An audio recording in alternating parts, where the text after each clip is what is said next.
it on? It should be. Yeah. Give me a check. Check.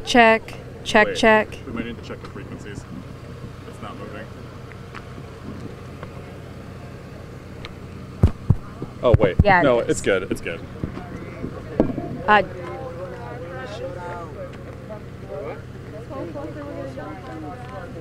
Do you want to? I just want to make sure. Hey everyone, if you can hear me, this is Alex with Riot. Just give me a second.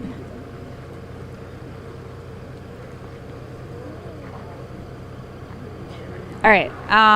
Yeah. So if you were following us last night and all of yesterday, we're back at the same place. I will give an update for those of you who are not following us. We are at the Two Inlet pump station. It's an Enbridge pump station for their new Line 3 pipeline, tar sands pipeline. Starting at 8 a.m. yesterday, there were people walking down to equipment inside the pump station and on the access road that you can see over here. So there are dozens of people who were locked down and then arrested, but there are still people who, since 8 a.m., have been locked to a boat down there. And there was a thunderstorm with lightning, a lot of rain, a lot of wind as well that came through around 1 a.m. And the people were still there. So they didn't have shelter. They were sitting inside a boat throughout all of that. And we heard that only 2 police officers or law enforcement officers were staying there, but the cut team left. So yeah, people were just out there. Other water protectors showed up, gave them blankets and other things that they may need, but they were locked down throughout the whole night. So right now the cut team is here and they're starting to extract the people left. I think we're going to try to see if we can get any closer. Yeah, so people are here protesting the Line 3 tar sands oil pipeline that may pump more than 900,000 barrels. From Canada all the way to Lake Superior, Wisconsin. This is the last leg that's being built here in Minnesota. And Enbridge says they're more than halfway done with this leg of it. So that's why their resistance has been ramping up so much. We're gonna move closer. We shut shit down! We shut shit down! Okay, say I believe that we will win! I believe that we will win! I know that we will win! I know that we will win! 30 motherfucking hours! 30 motherfucking hours! Oh, sorry. All power to the people! Fuck the pigs! Fuck the police! We're press and we would like an opportunity to get a little bit closer to be able to, for public safety and to be able to show what's happening to the public. We were up close and personal last night. We were told to be up there. This is the line. Who told you to be up there? We were told that we could be up there. We were up there close and personal last night. You can film from here. It's just hard to film the officers doing their job right now. The public has a right to see. You can access the... Yeah. We might want to try up there. So you're not gonna... Okay. You're not gonna let us in to show people, the public, what's happening close up? They're filming what we're doing. Who's filming? The officers on stage. The officers are filming what the cut team is doing. Publicly accessible, or can we get a hold of that? Okay, yeah, we'll file some requests. All right. They're not gonna let us in. Which side are Sorry, man, you we just can't let you on? in, okay? What? We can't let you in, sorry. I understand. We're walking over here.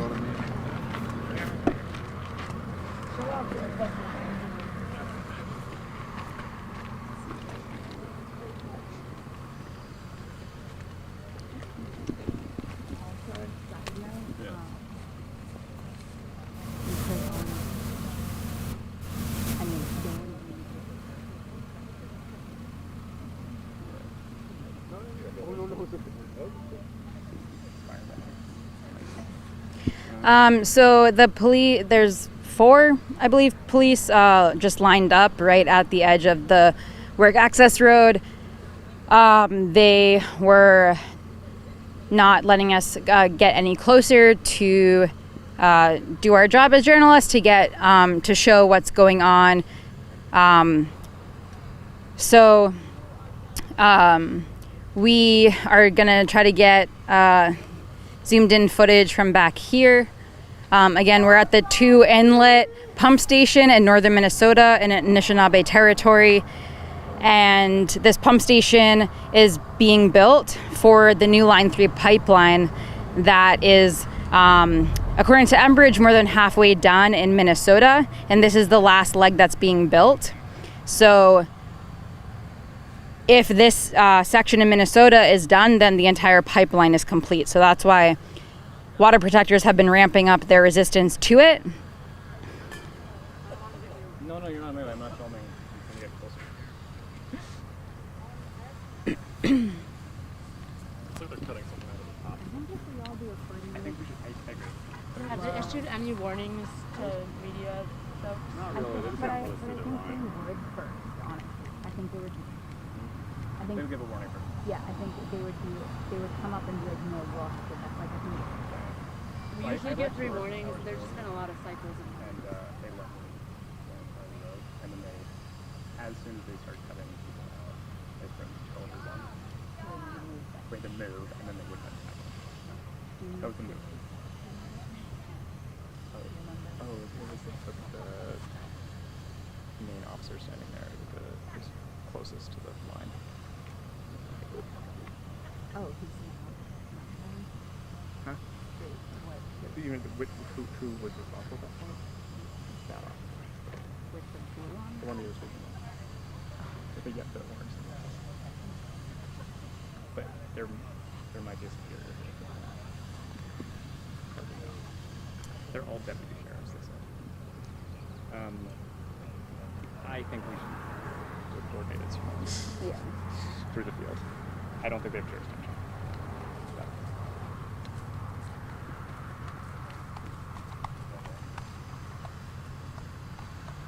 Oh, hell yeah, unicorn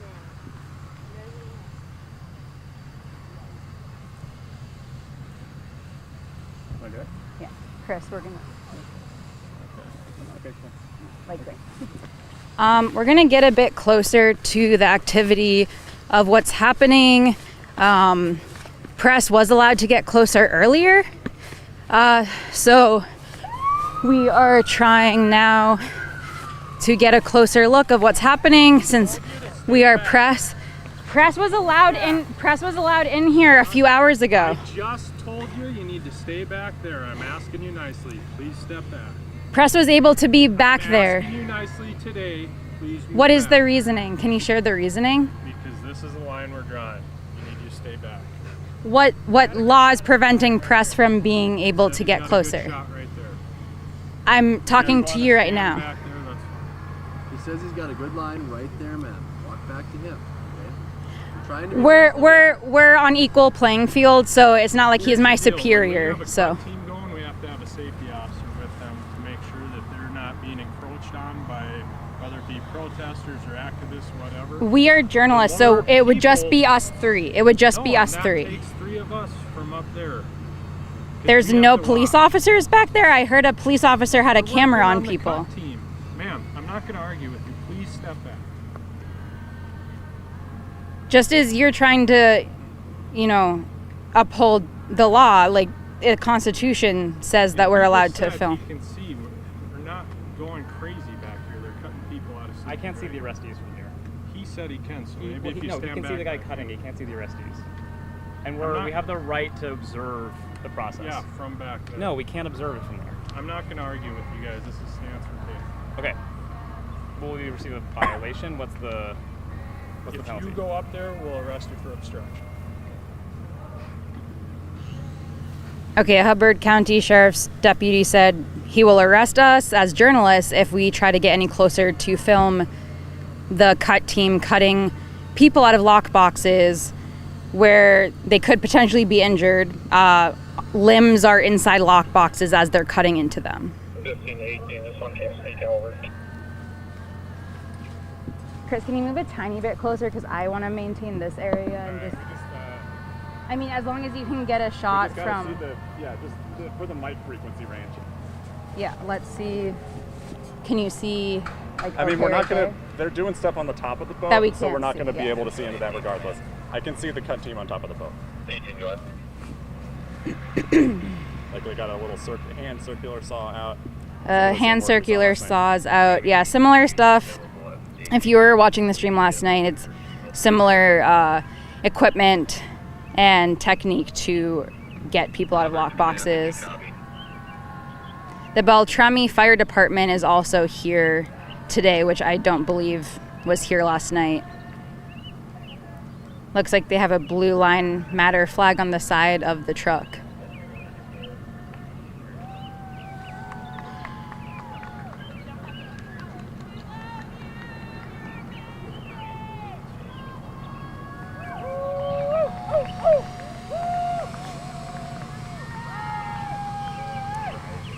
And there's a Sheriff Polk County, like little sheriff ATV here also.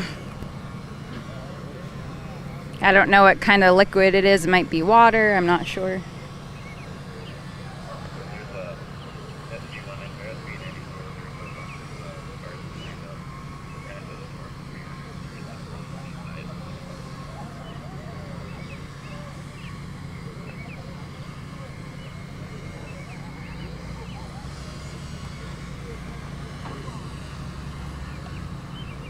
It looks like they're cutting into the body of the boat, and it's picking up a lot of dust and like parts.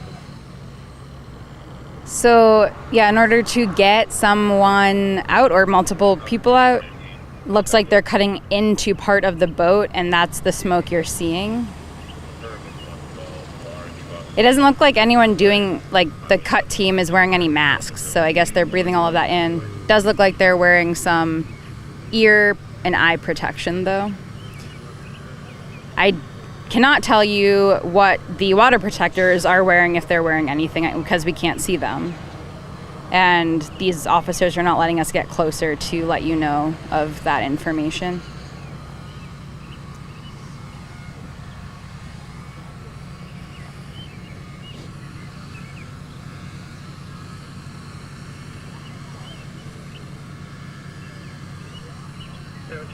Did you leave your life on your spot?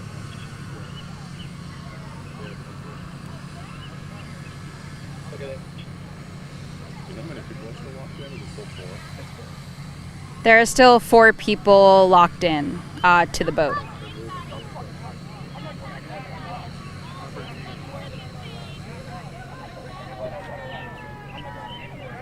There are about 20 water protectors here near the entrance of the work access road. They're chanting, "We love you, we see you. We're here to rise up with you," as part of their chant. As the 4 water protectors attached to the boat continue to get their lock boxes where their limbs are and cut into.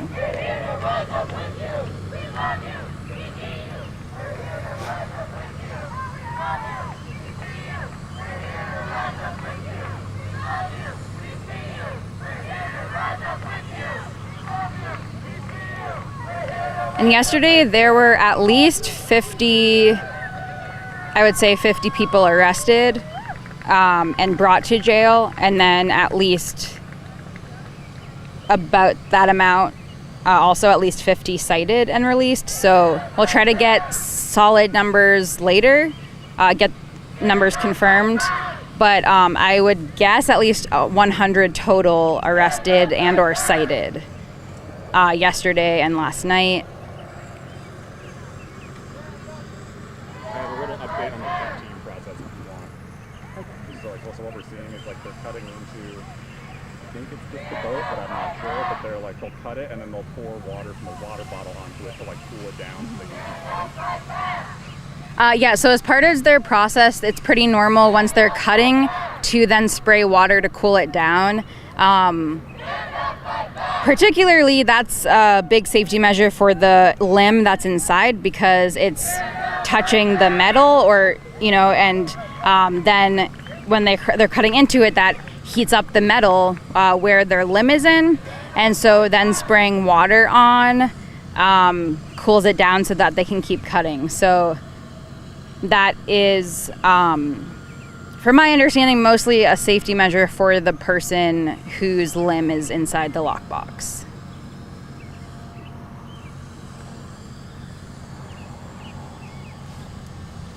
And again, this is part of the Northern Lights Task Force. They are getting paid by Enbridge.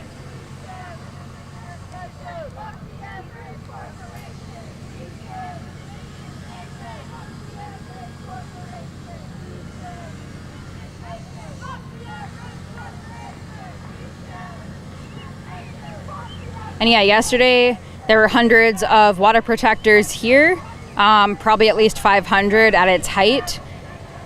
A lot of people were actually inside the pump station area. There were some celebrities in there as well, like Jane Fonda. The celebrities were only in there for maybe 20 or 30 minutes. But there have been, so it was, about 12 hours people occupied the pump station itself where the silver fence is. But then right outside of it, that's where the 10 other people locked down to a barricade that was created in the middle of the worksite road. And then about 30 people were around it, linking arms and trying to protect those people inside. And all of those were cited and released. And then, so that was closer to the pump station. But then now where the boat is, this is closer to US 71, Highway 71. And again, this is in northern Minnesota, in Anishinaabe territory. We are in Hubbard County right now.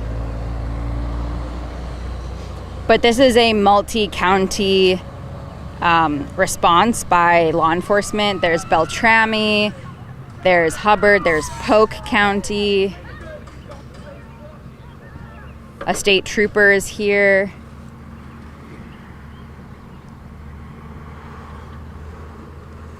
Wadena County Sheriff Mobile Command is rolling by. They're not stopping though. Becker County Sheriff just rolled up and is parking. There's also a North Memorial Health ambulance here on standby right on 71, right by the entrance of the work access road.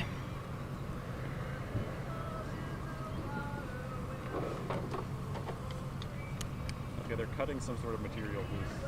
They're cutting through some kind of tarp.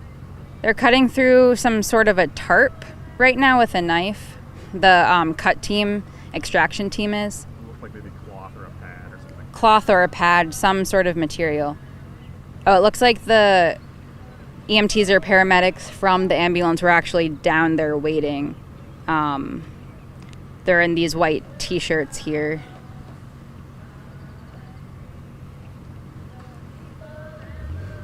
Yeah, again, the people in the boat have been in there for over 24 hours.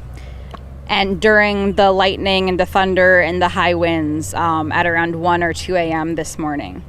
So, I don't know their status. I'm not going to try to guess either because I have no idea, but they have been in there for a long time. But people, water protectors, their comrades have showed up throughout the night to make sure they have what they need as far as to stay warm, try to stay as dry as possible. I think food and water was probably delivered as well. So there is that.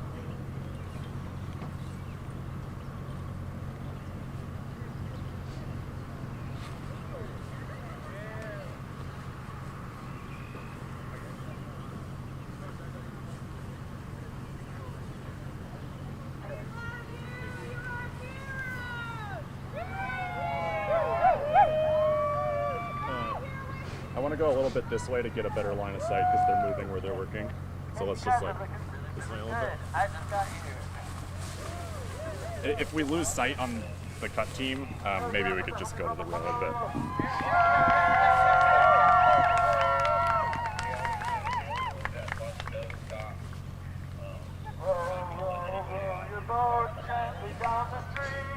Did you hear what they just said on the radio? They said if the bus does stop, don't let them off on the highway. There was apparently some talk with the law enforcement was on their walkie-talkie and said if the bus goes down the highway, don't let them off. So if I were to guess, that means there's a bus with supplies and or people heading this way, and there's going to be an attempted coordinated action by law enforcement to prevent the bus from stopping on Highway 71.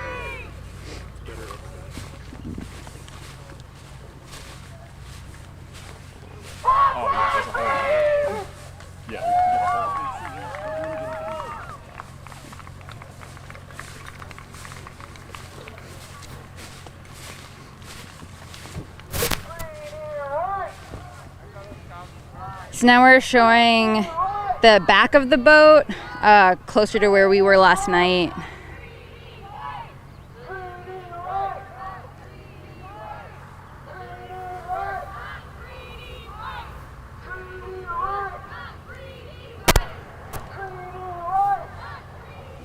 There's a chant right now that says treaty rights, not greedy whites.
Oh yeah, I can see someone on the ground right now.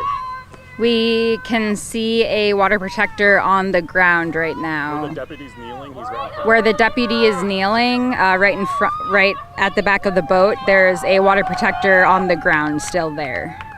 So it's not just people inside the boat. There's actually still somebody on the ground, on the ground of the work access road, at the end of the boat. Yeah, they have like a tarp over them. They have a tarp over them right now. You guys got big old hearts. You ain't nothing compared to your big old heart. You ain't shit, by the way. Okay, I'm gonna take this down. I need to jack it up so high to get this. One second. Defend the sacred! Defend the sacred! Protect the water! Protect the water! Fight for our rights! For our sons and daughters!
You're exposing everybody to. Do they stop towing? The Mississippi River we're talking about. It all goes downstream. We all drink that water. You go to the We all water? depend on that for our life. It's not just a health risk term. We also there's construction workers. One of them has already died in this project because they're doing such a stupid breakneck pace. Guys, you can't break enough OSHA regulations, can you? You just have to get that pipeline in so fast because your investors are hanging on by a fucking thread. Bemidji Fire is driving by. It's the hazardous materials Beltrami County trailer attached to it. They're just rolling by though.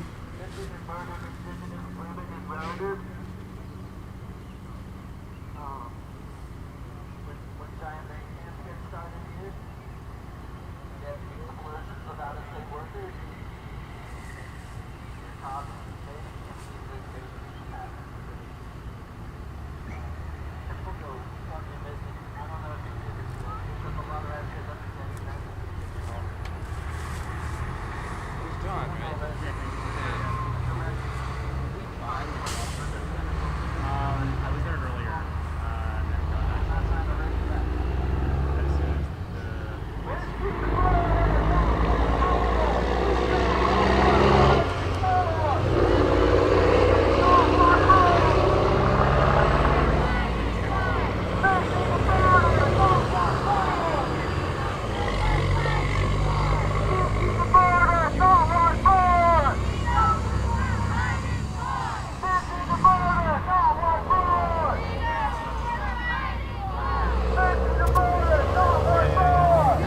I'm setting off some.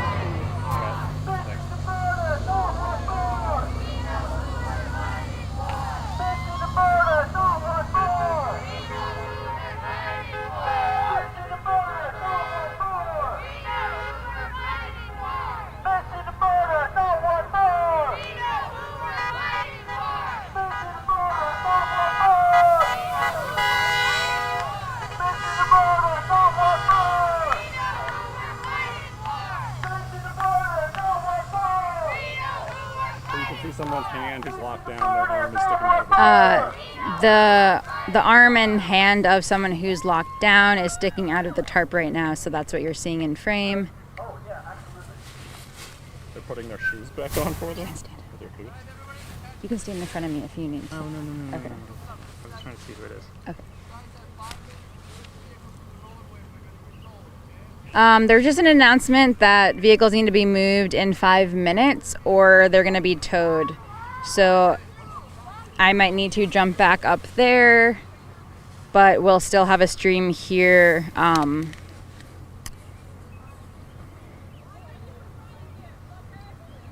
Yeah, we're gonna just transfer the mic onto the camera, so Chris will be here with it. Yeah, thank you all for watching. Again, we're in northern Minnesota and in Anishinaabe territory here, where they're extracting 4 water protectors who have been locked down to a boat on a work access road to the Two Inlet pump station for the new Line 3 pipeline. They've been locked down since 8 a.m. yesterday.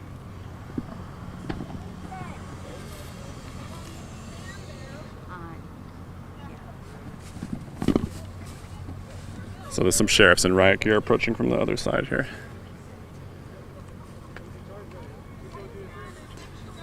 Looks like just 3 of them, maybe to reinforce the line on the access road. So that one's new, and then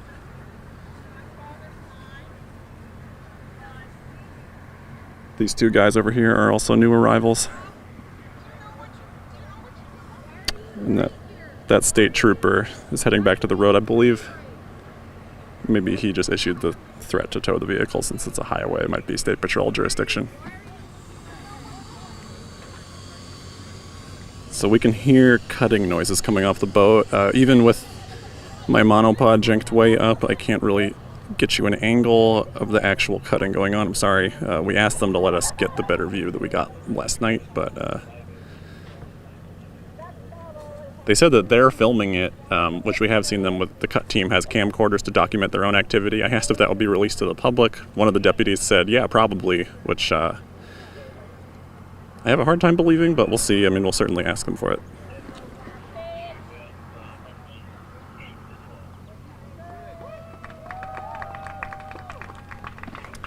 So I don't know how well you can see right now, but some of that sort of like fabric and stuff in the middle of the shot right now, that's a person there who's sort of covered up with stuff so that the sparks while the deputies are cutting don't hurt their body. I imagine it's pretty hot under there. Yeah, you can see their arm moving right now. And based on where they're cutting, I believe there's another person in the front of the boat behind that truck, maybe someone in top. The cut team keeps going in and out of the top of the boat as well.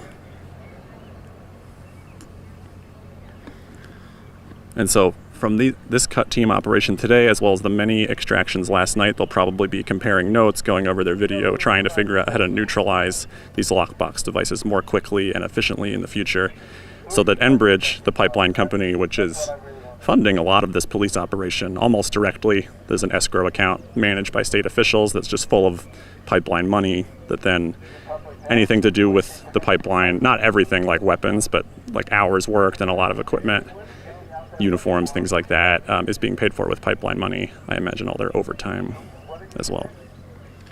If you don't know about the Line 3 Enbridge escrow account situation, where the pipeline company's funding police operations against pipeline opponents, check out, just Google like The Intercept, Enbridge, Line 3, look for the authors Aileen Brown and Will Parrish. It's like some of the most essential reporting that's been done on this topic in terms of the law enforcement involvement here.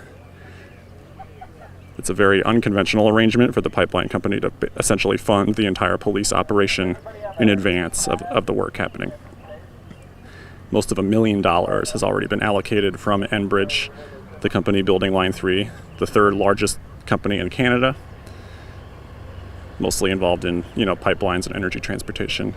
They've already paid over $900,000 to local law enforcement in Minnesota, who are either dealing with actions against the Line 3 pipeline or just think that they might and are buying themselves new stuff with that as the reason.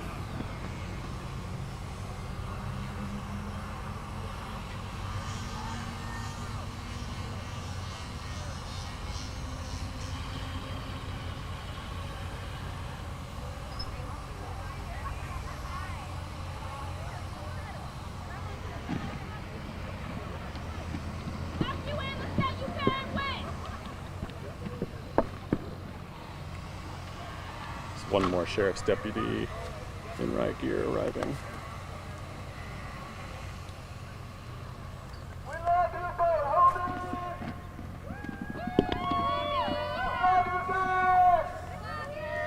Okay, so just bear with me here. I'm going to try to switch my shot to show you where they're cutting on the front of the boat. It might be some shaking and some non-beautiful shots while I get my monopod held up to show what I'm trying to show.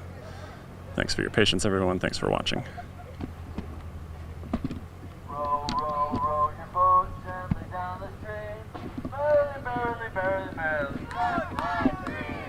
Row, row, row your boat gently down the stream. Merrily, merrily, merrily, merrily. Row, row, row your boat gently down the stream. Merrily, merrily, merrily, merrily. Row, row, row your boat gently down the stream. Merrily, merrily, merrily. If you imagine, I don't get to use that can very often. It almost rhymes. Oh, it does. Standard on that rhyme. This one might not rhyme, but if anybody knows the words, they're welcome to sing along. Doom to the pipeline! Doom to the pipeline! Doom to the pipeline! Doom to the pipeline! Doom to the pipeline!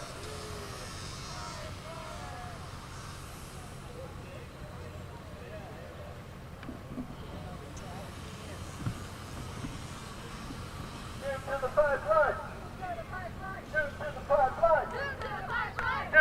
pipeline! Zoom to the pipeline! Zoom to the pipeline! Zoom to the pipeline! Zoom to the pipeline! Zoom to the pipeline! Zoom to the pipeline! Zoom to the pipeline! Zoom to the pipeline! Zoom to the pipeline! Zoom to the pipeline!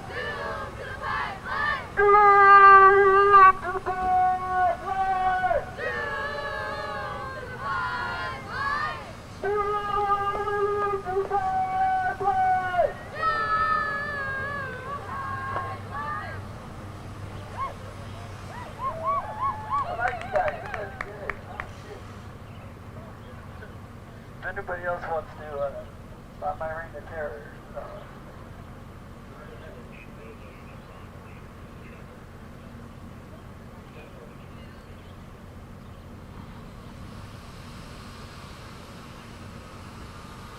yeah, hey, field support number announcement. My name is Deputy Stein. I'm with the Auburn County Sheriff's Office. You're occupying these premises that not named without permission in violation of State Statute 609.705 and 609.74. I'm ordering you to leave the premises. If you do not leave, you will be arrested. Bring your friends. Bring your COVID pod. We're having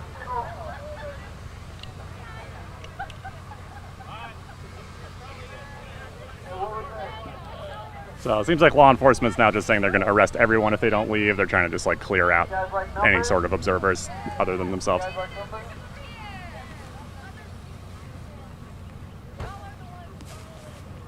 that needs a number?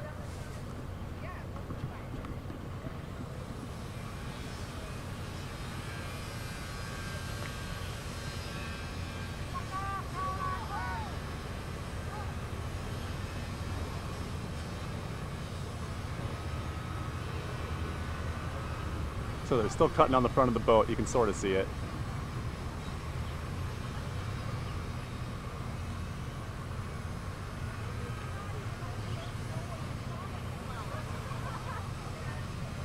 That's a little hand saw in that hand that you can sort of see. Sorry, my monopod's shaky. I'm like holding it way up. It's kind of awkward.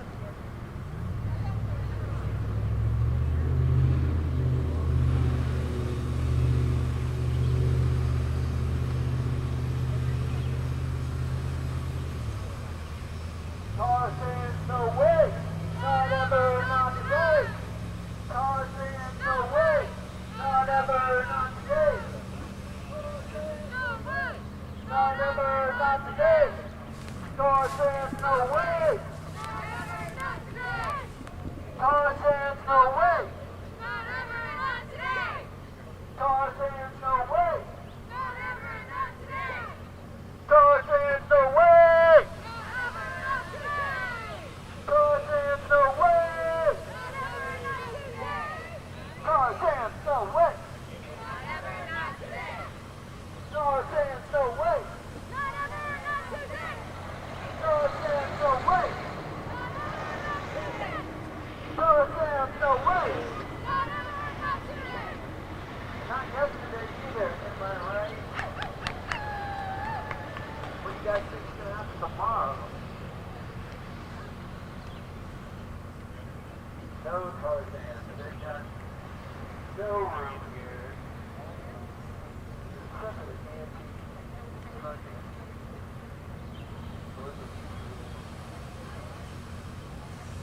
I'm a little agitated. Or at least maybe try not to hurt people. That's kind of a rule I like to live by. That's why I don't have a gun.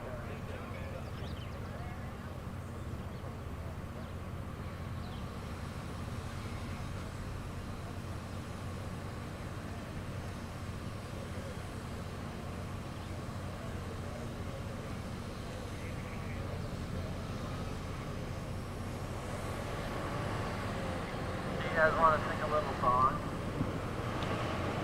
That's a good voice. Kind of rhyme. Rhyming is hard, so be respectful.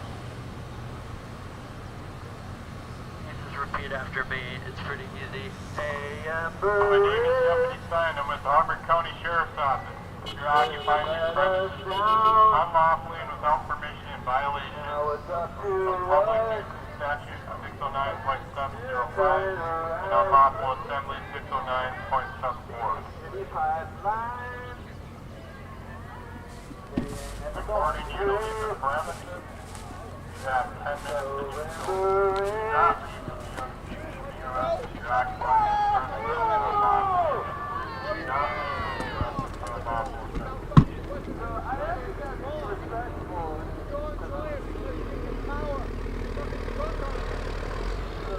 That would have been nice. How are you going to put this into traffic? That's not better. Oh, you're not going to put this into traffic. Okay. Well, I'm still quick. Because, you know, it's not.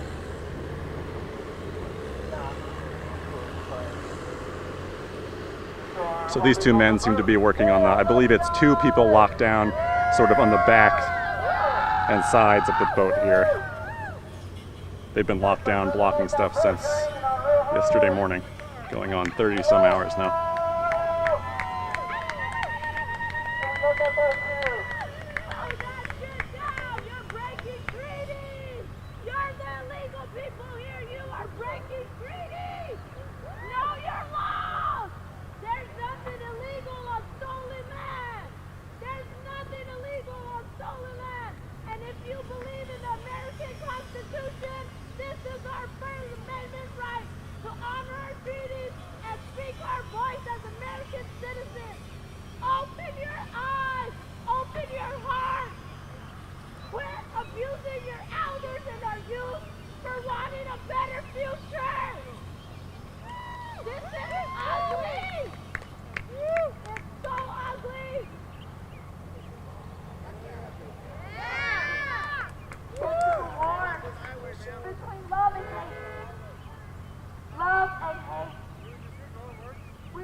So that gray blanket there, someone's locked down to some part of the boat underneath it. They put the blanket on them so that the sparks and stuff won't injure them. Although I gotta wonder about heat exhaustion and stuff being out there under thick fabric for this long.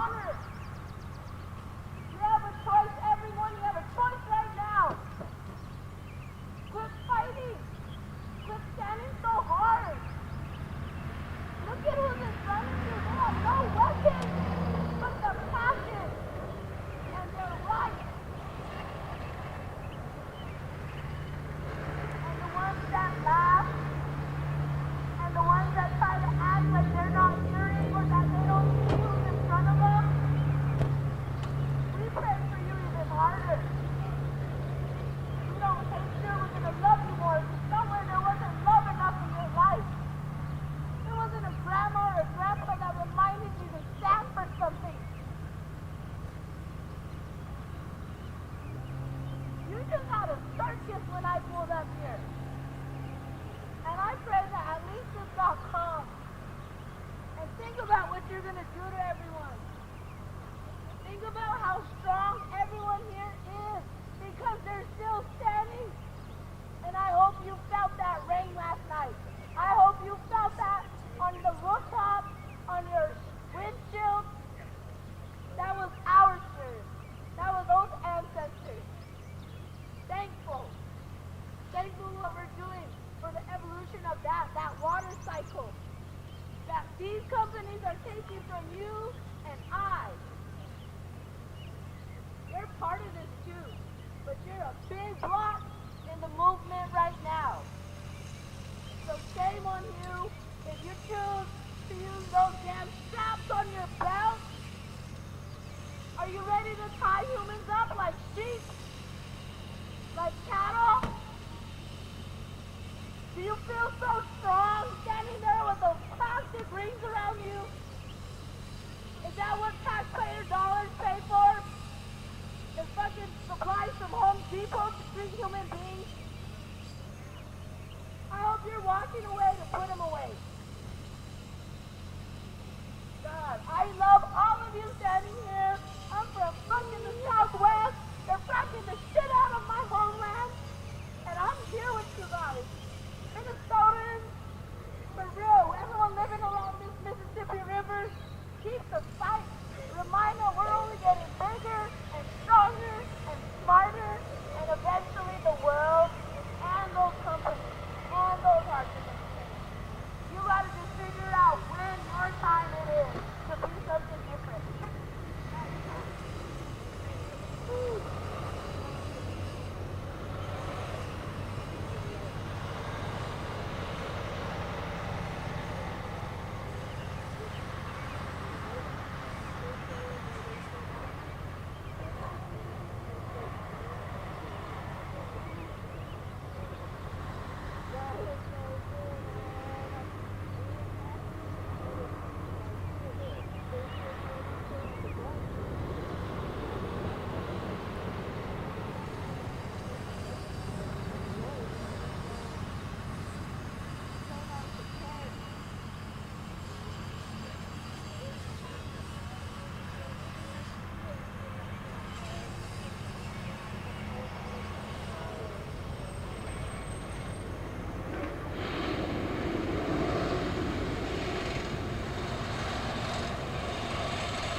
Becomes a real stoic. I get that.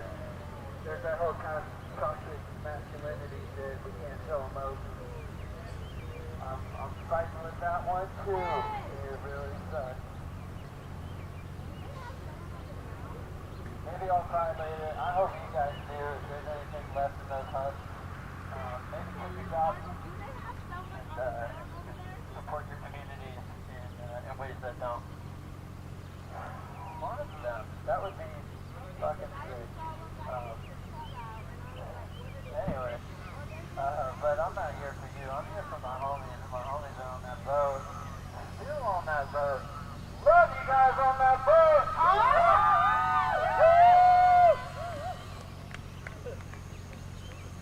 We love you guys. You guys are brave as fuck. You protect us. The cops don't protect us for shit. Yeah. We see you. We're holding it down, homies. You're brave as hell. You're not scared of nothing. Corrosive chemicals, hacksaws, jackhammers, that's what it is. You guys are fucking tough. You keep it up.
So there's another contingent of,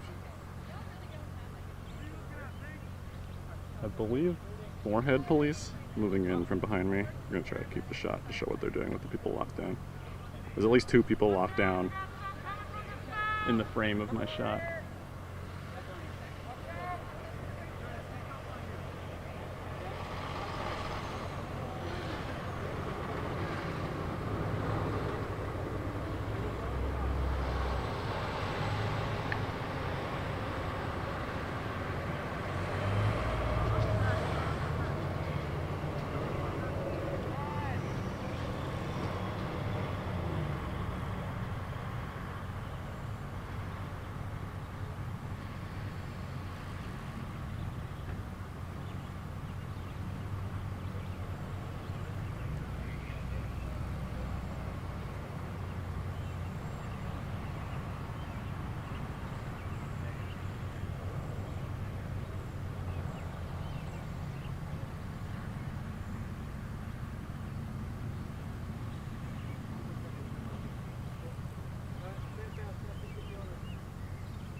Looks like they've got some kind of cutting tool going sort of just where you can't see past that officer is kind of bending over on the side of the boat there. This guy's also changing out his cutting tools, and then unfortunately that vehicle's blocking our view of where he's cutting right there on the rear left wheel of the boat. I think they might have removed the wheels by now, but I can't see. So I believe there's still 4 people locked to the boat.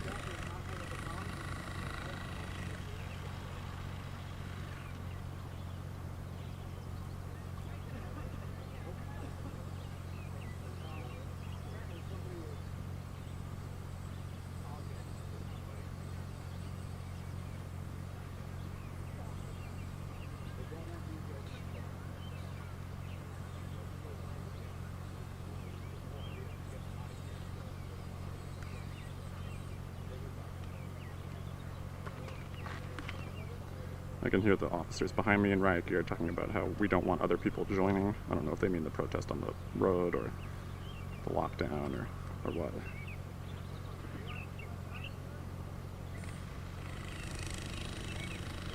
It'd be very interesting to see what Enbridge communications with the police are today. I would imagine they're, requesting the actions that are taking place here. They're also paying for it.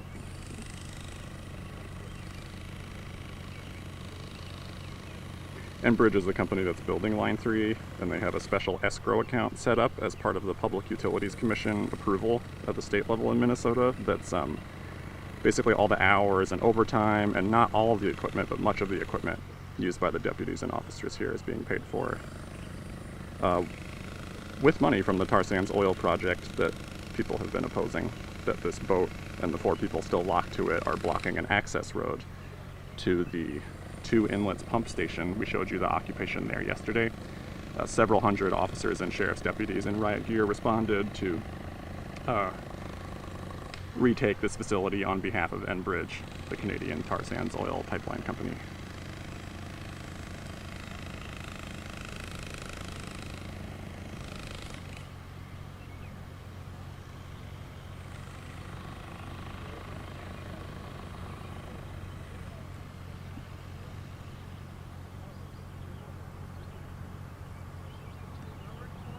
So this guy's got a larger sort of cutting tool or something that he's using on the front of the boat now.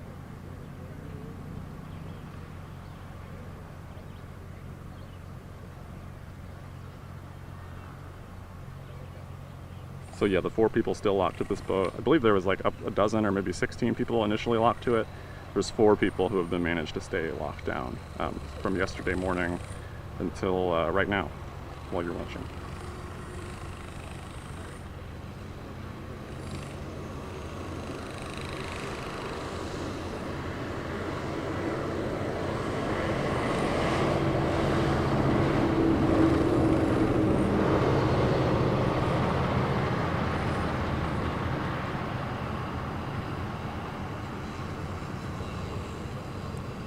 Okay, so there's some sparks flying towards the back. They're doing some more cutting here.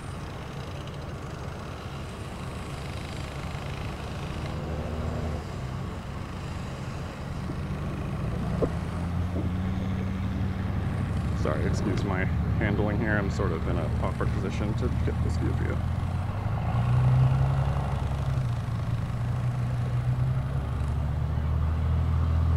So yeah, they're putting that gray tarp over the water protector who's locked down. The idea is that the sparks won't get directly on their skin and burn them. Not all the deputies doing this work are wearing masks, so the ones who aren't wearing masks are breathing in these metal particles from the cutting they're doing.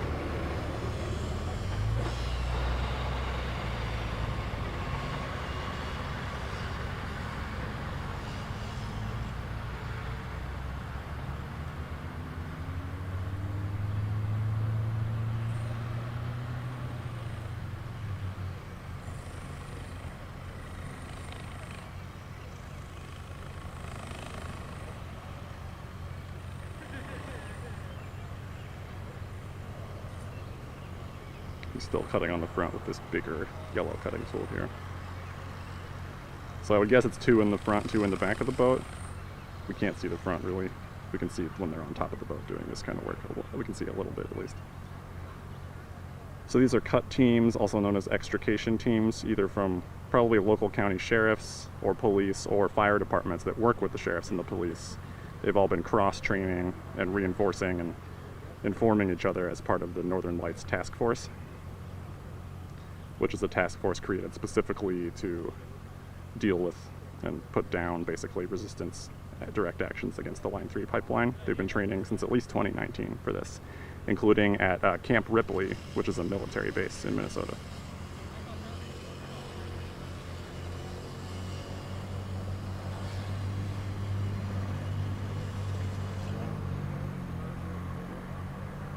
If you go to our website, unicornriot.ninja, we have some articles recently that talk a little bit about the Northern Lights Task Force. Also in 2019, we published a report that I believe was the first public mention of the fact that this task force exists. It talks about how they've been doing tabletop exercises, holding trainings at Camp Ripley with the military, and also seeking advice from sheriffs in North Dakota who are pretty infamous for the police brutality against water protectors at Standing Rock during the movement against the Dakota Access Pipeline.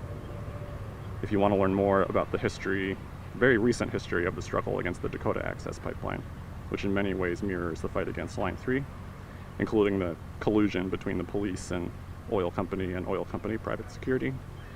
Check out Unicorn Riot's free documentary, Black Snake Killers. It's free on YouTube and Vimeo.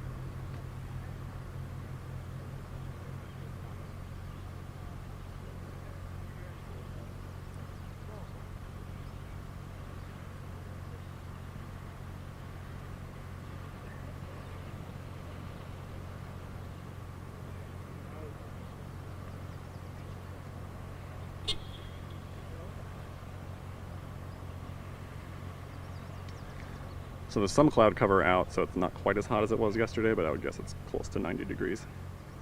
It's got to be even hotter under those heavy tarps they're putting on the people locked down while they do the cutting work. And cutting equipment, such as these saws, isn't eligible for reimbursement under the Enbridge funded escrow account that's managed by state officials, and then that money is paid out to local sheriffs.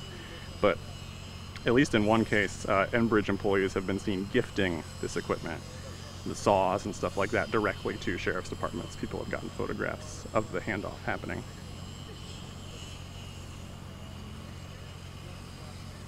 So some of the county sheriffs have tried to say, you know, they don't work for Enbridge, they're not private security, but they're doing work that Enbridge needs done to, you know, restore their work site to be able to work. This access road is still blocked here. So they're doing work, you know, at Enbridge's request with large funds provided by Enbridge. So maybe they're not called private security, but they are, you know, working on behalf of the pipeline company with pipeline funds.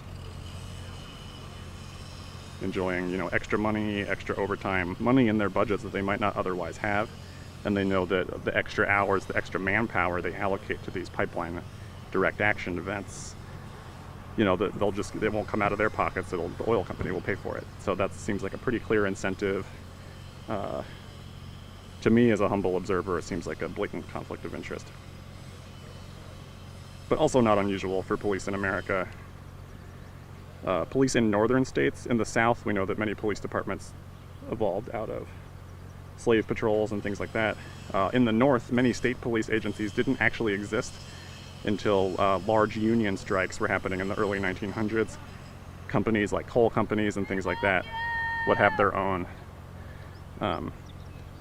private militias that then state police agencies in places like Pennsylvania actually grew out of that to sort of formalize the repressive role that these private vigilantes were taking. So the fact that these sheriffs are just working on behalf of the oil company isn't exactly new in history, but it's a little blatant for recent times.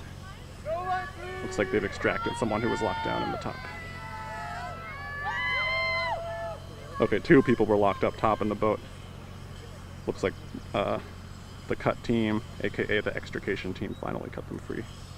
They've been in there since yesterday morning. So this road to the Two Inlets Enbridge Line 3 pump station, which is still under construction. You can see that's the Enbridge logo right there. They're the ones building Line 3. This access road, there's another way to get in through the back. That's how the cops came in really quick and retook the work yard yesterday. But this main access road from Highway 71 is still blocked. It's been blocked for, since 8 a.m. yesterday, so about 30 hours, give or take.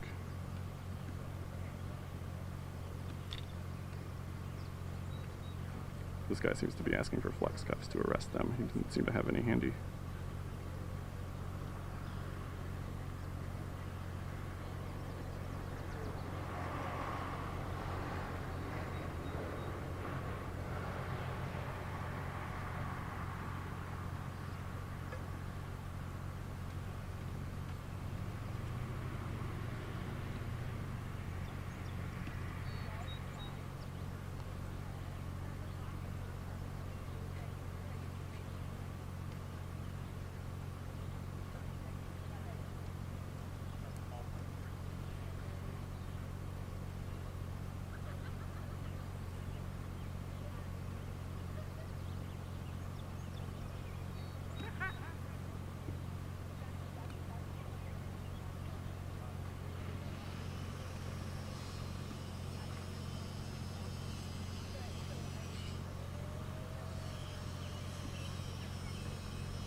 Looks like some cutting is happening under the boat. This guy Hunched over on the left with the darker uniform on, looks like he's got a camcorder, so I think another deputy is going to be cutting under the boat somewhere behind this truck where we can't see. That's what he's filming. They'll probably use it for evidence in court if anyone goes to trial, and then also for their own training and after action review purposes.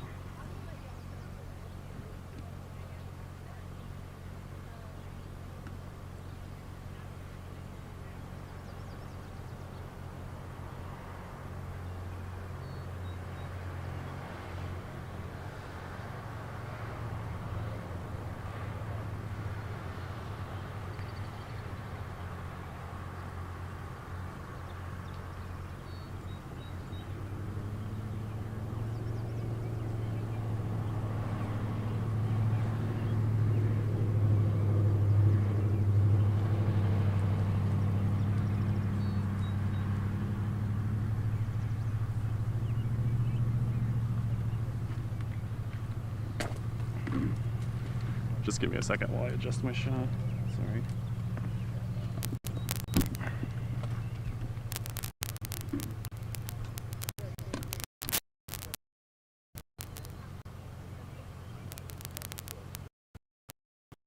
So the two people on the top of the boat were now being boat and arrested. There's still two individuals here of the bottom of the boat.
On the boat. Access road, at least the on 93 pump station is still blocked.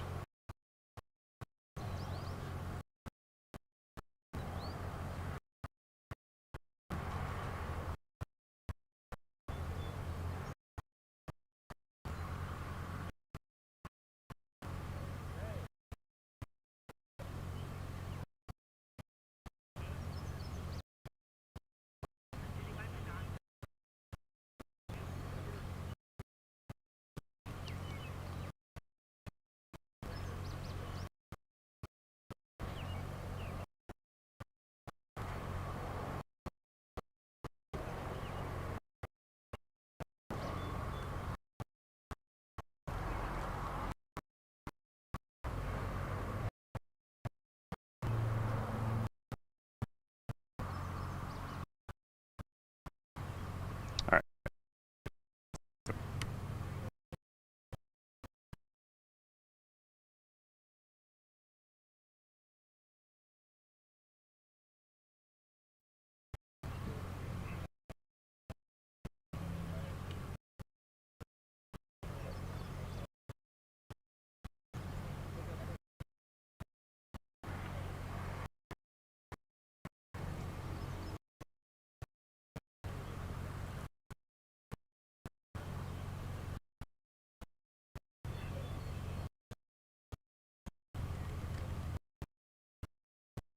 Is the audio still?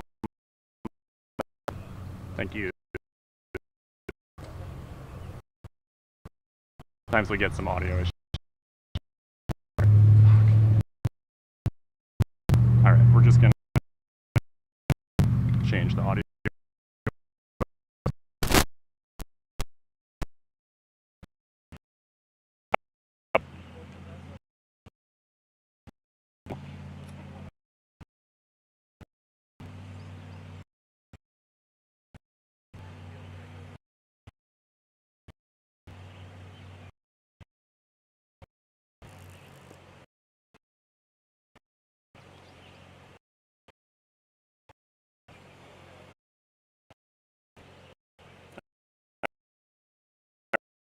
get that fixed.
Check, check, audio check.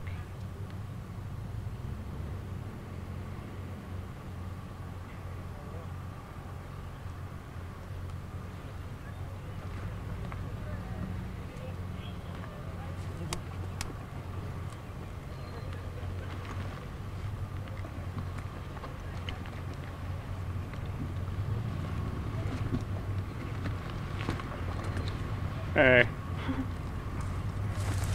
I think I got it working again. Oh, it wasn't working? The audio was messed up. Oh. We should be back now. Okay, yeah, we're good. Do you want to take the mic? Yeah, just give me a second. All right, thanks for bearing with us, everyone. Sometimes we have to like turn things on and off and get some broadcast issues in these remote areas.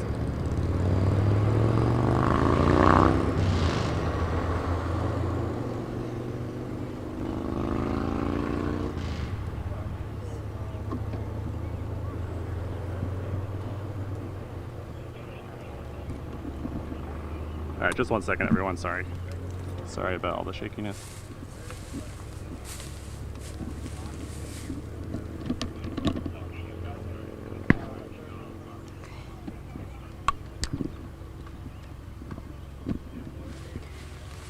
All right, hi everyone, this is Alex again. Law enforcement made everyone move, cars even pressed, so I just had to move.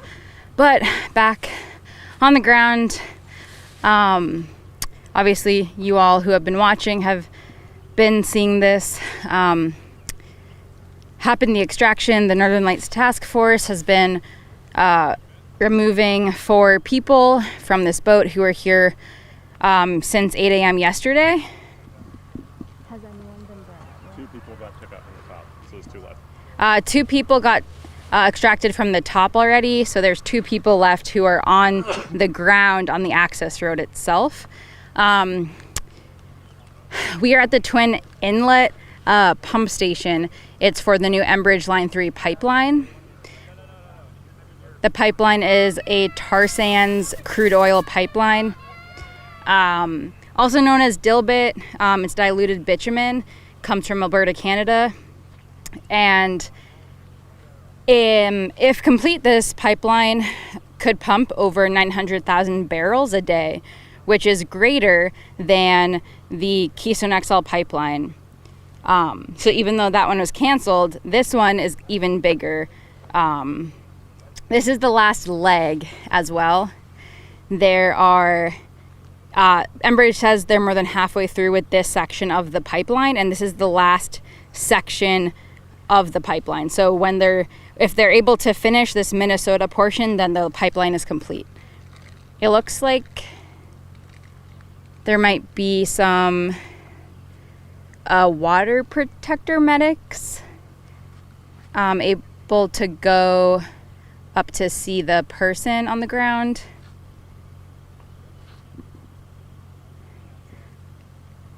Can you tell? Is that what it looks like? That's what it looks like, but I can't say for sure.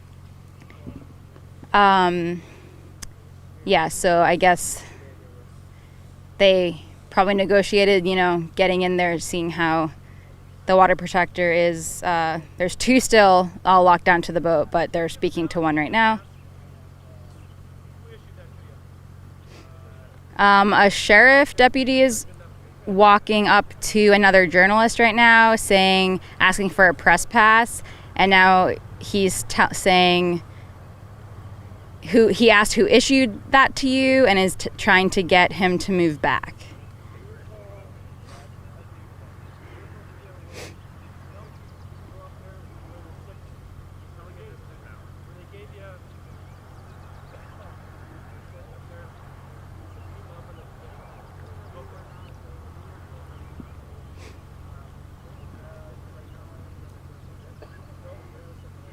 So again, this is a multi-county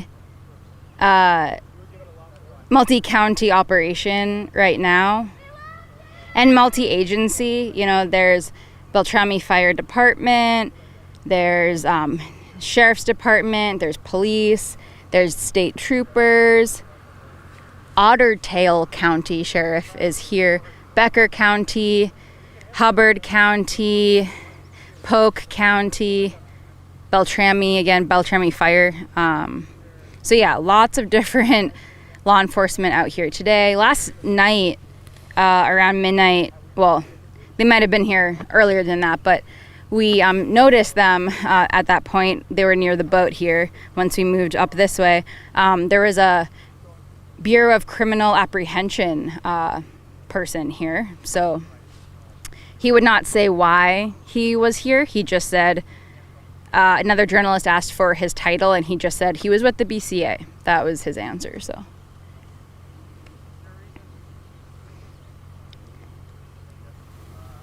there's also a line of officers behind us. There's 9 police officers, maybe about like 50 feet away behind us. Looks like these deputies are now walking up to us.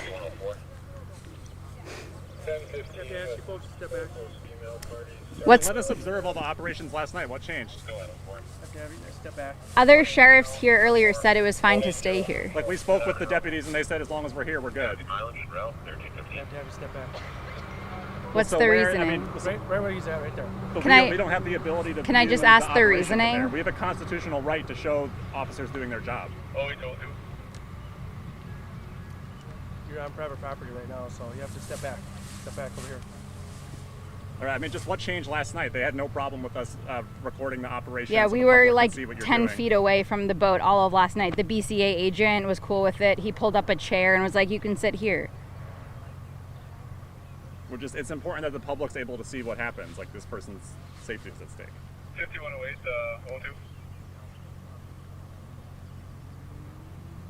02. Okay. We good to let that homeowner get back there to the ditch? Do you have a higher up we can speak to? Stand by just a second. We got a clear path here.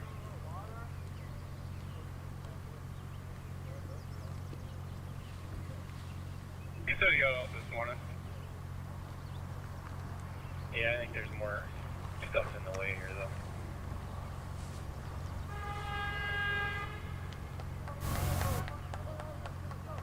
I mean, we can. You want to just go to the road? We can get it from the road. Step back. Yeah, no. That's why you Don't don't. trust these guys to respect our First Amendment rights to document what's going on. I know, but that's why you don't say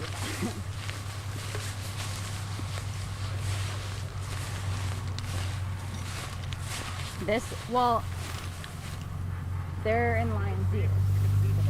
That's the longest thing. Where they are, we can't see it. All right, well, Hubbard County sheriffs were asking us to move away so we aren't able to get as good of a view of what's happening and document what's happening. We are now closer to US 71.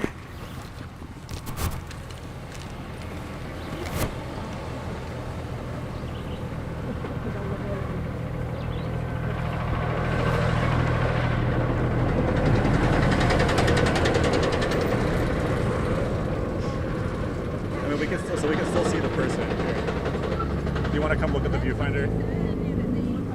honestly a better view than what we just had. So that's the person. You can see the person.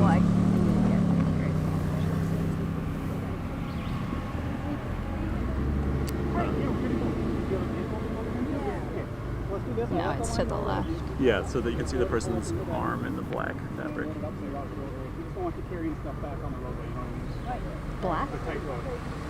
Yeah, they're wearing like a black hoodie or something.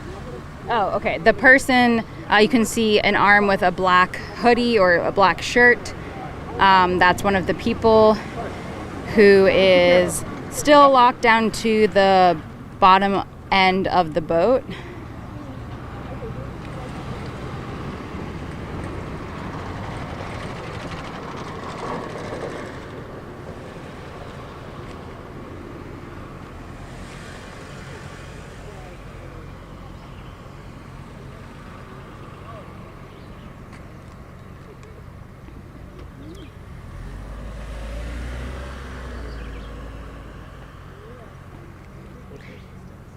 So now it's about 1:20 Central Time here in northern Minnesota and Anishinaabe Territory.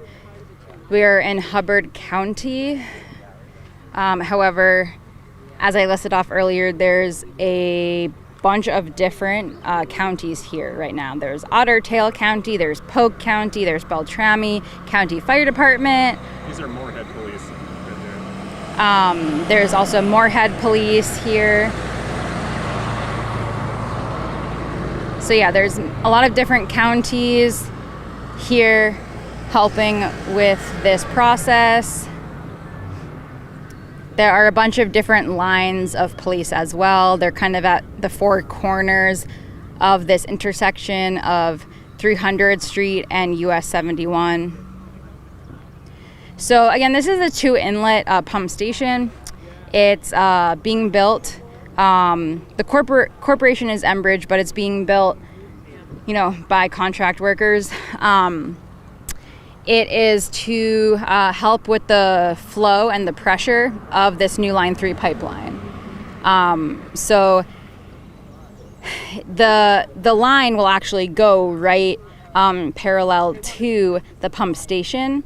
The pipe has not been laid yet, but a few, maybe like 5 miles down the road on 71, there is some pipe starting to be laid there. We love you! But yes, it has not reached here yet.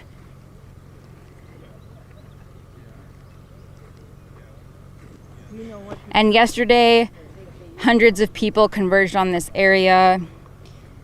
At the height, it was at least 500 people. There were dozens of people locked down to the majority of the construction equipment inside the pump station. There were also people locked down to another structure that was behind the boat on the work access road. And then behind that, later in the day yesterday, people decided to lock down to a barricade that other water protectors had made on the work access road. So the last water protectors who are locked down and even in that area of the pump station, including the road, are these two that are locked down to the bottom end of this boat that is on the work access road.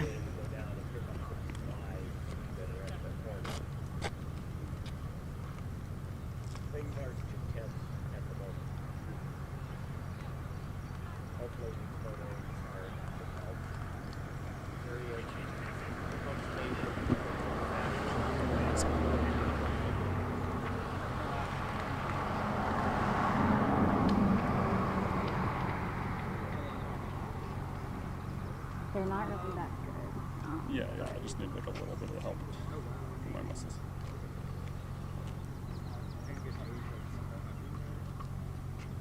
No, I'm not done yet. Don't put it down. There we go.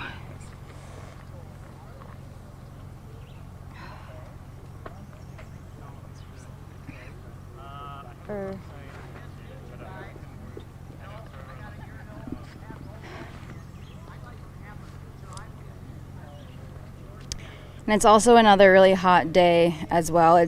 There's more cloud cover, but it still, I think, it's in at least the 80s. It might be 90. There's also a slight cool breeze that was not here yesterday.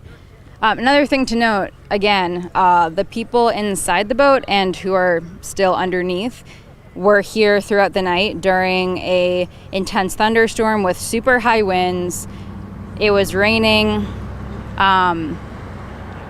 There were other water protectors who came throughout the night to give, supplies and water and blankets and things, but they have, the water protectors have been down on this work access road since yesterday morning. So it's been over 24 hours in all sorts of weather.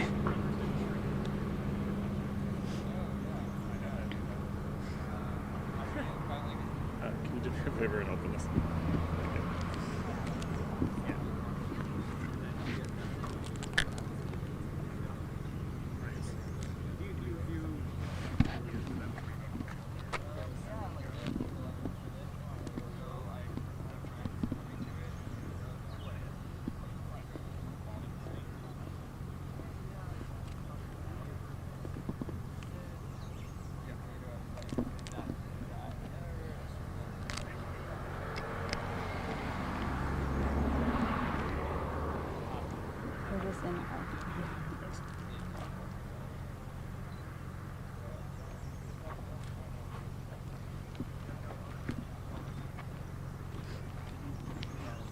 Also, another important note: this area is really large. So there's an access road. Can you just point to that in a second?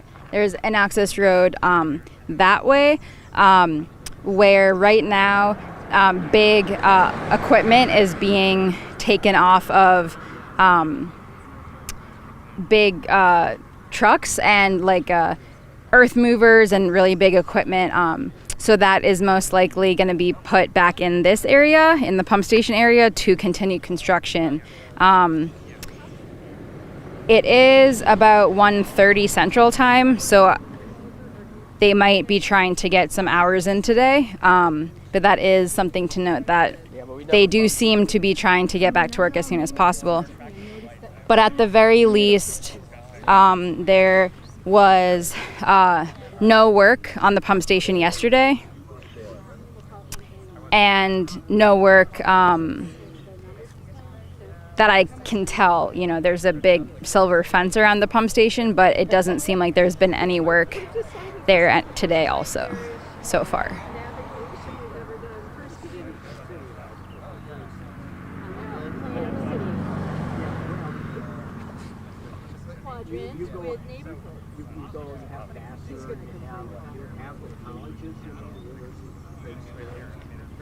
Get a slightly better view from there.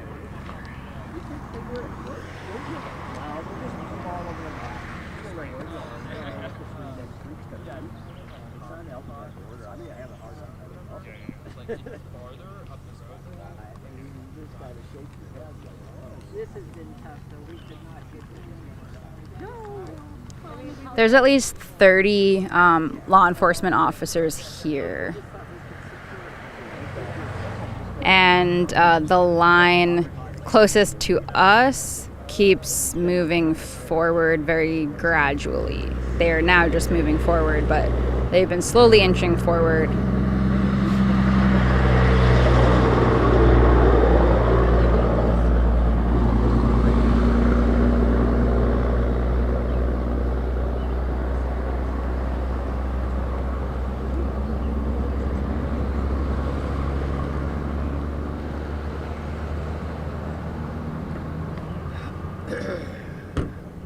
This is the paid mercenaries by Enbridge down below here. Don't worry about Unicorn Riot. Yeah, I'm like, I know. Don't worry, we got this.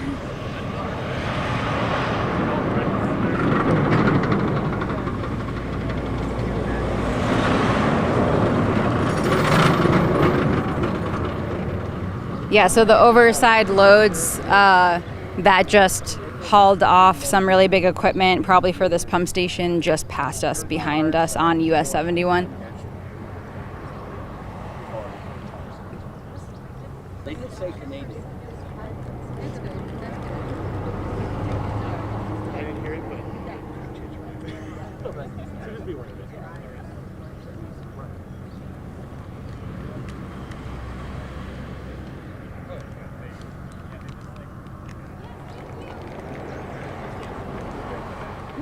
The guy next to us is moving his car. Closer, I think. He said to keep an eye on your car because they're looking at it. No, Maybe I did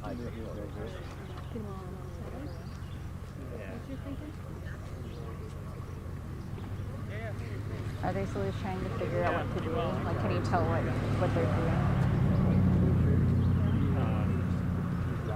Like over there. Yeah. The one guy is laying on his belly in the brown shirt on the left, and he's like reaching in, doing something. I'm saying the guy who owns One of the people on the extraction team is sticking his arm inside where the water protector's arm is, trying to feel around. They tried to extract this person last night also, and they were having trouble. So I guess they waited for the hardest ones to do at the very end.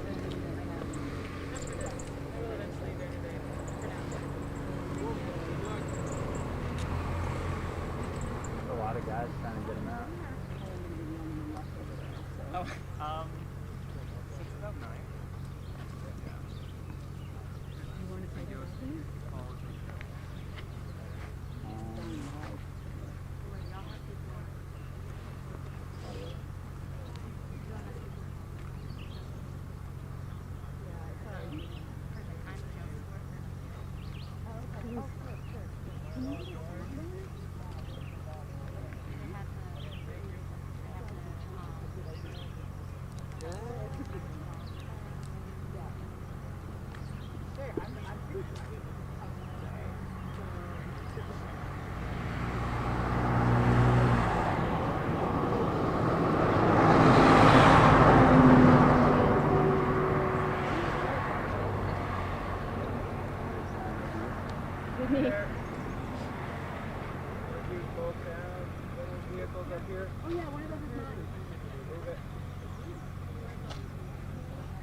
Another thing to note from yesterday, as many of you might have seen, there was a Department of Homeland Security helicopter that was flying around, and they were giving some sort of announcement that it was very hard to hear because of the helicopter itself.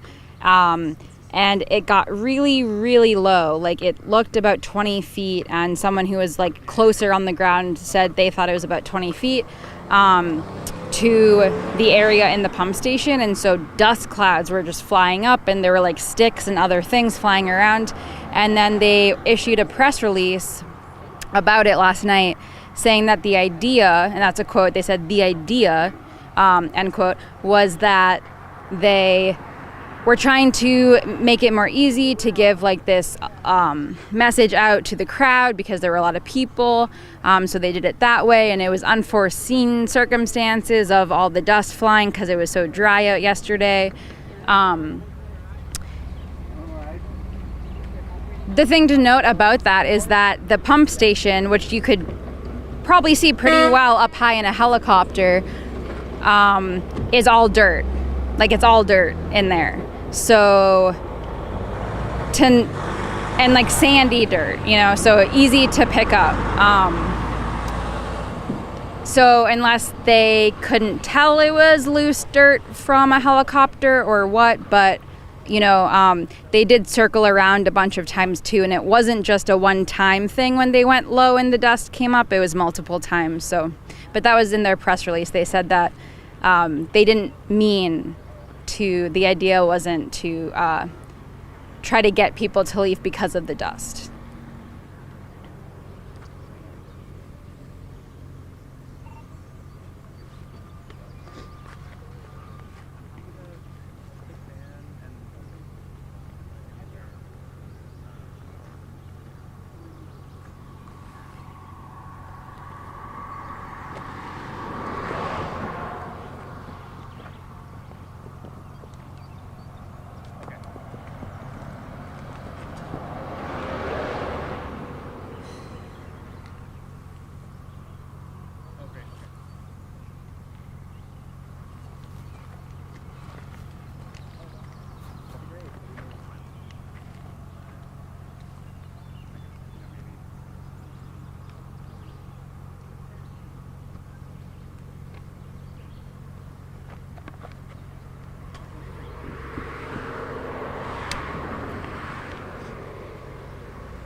So there are still 2 water protectors left, still locked down to the bottom of this boat on 300 Street, which is a work access road for this new pump station. The pump station, this and some other pump stations were being built during the wetland moratorium. During the spring, Enbridge wasn't supposed to be building the pipeline itself because there are so many wetlands that they're going over. They're going over 200 wetlands. And so, but they could continue building pump stations. So throughout the wetland moratorium, they were still working. It wasn't no work. You know, they were kind of, Enbridge was making it seem like they were just not working that much, but they were building these pump stations. And so now, at the beginning of June, the moratorium is over now. So there is work happening at all of the work sites. This pump station is not complete yet. So water protectors decided to do that big action that started yesterday at about 8 a.m. and it's still happening. Obviously, 2 are still locked down to this boat. They're the last 2. The estimate I've been, that seems somewhat accurate. I will get confirmations, but it seems like there were at least 2 got extracted.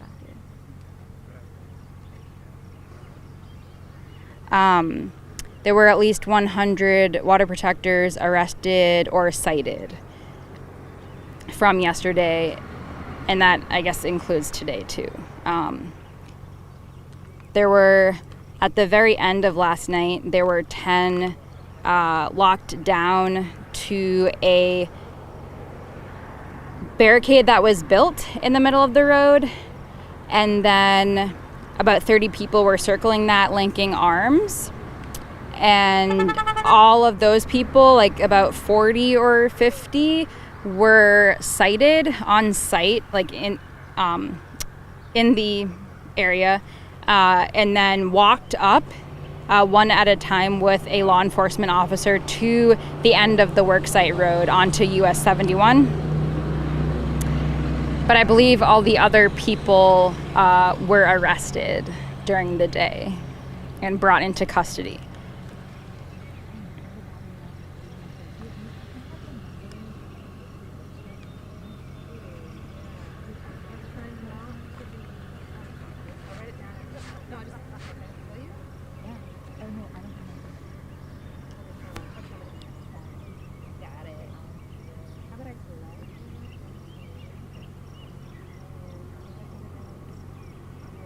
So yeah, work is in full swing again, beginning in June.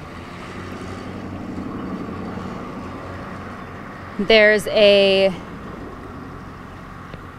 lawsuit that the decision on will be made by June 21st.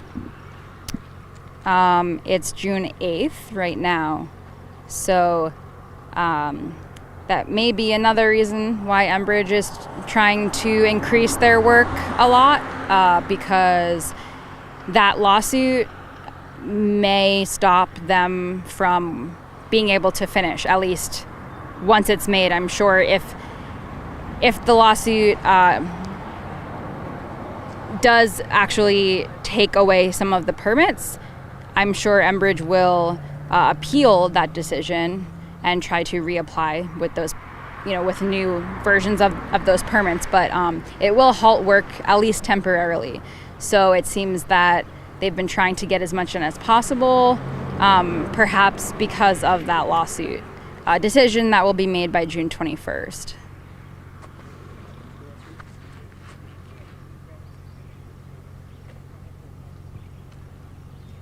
And to get more details of that, we wrote an article about that hearing on our website. You can go to the Line 3 resistance coverage page on our website at unicornriot.ninja.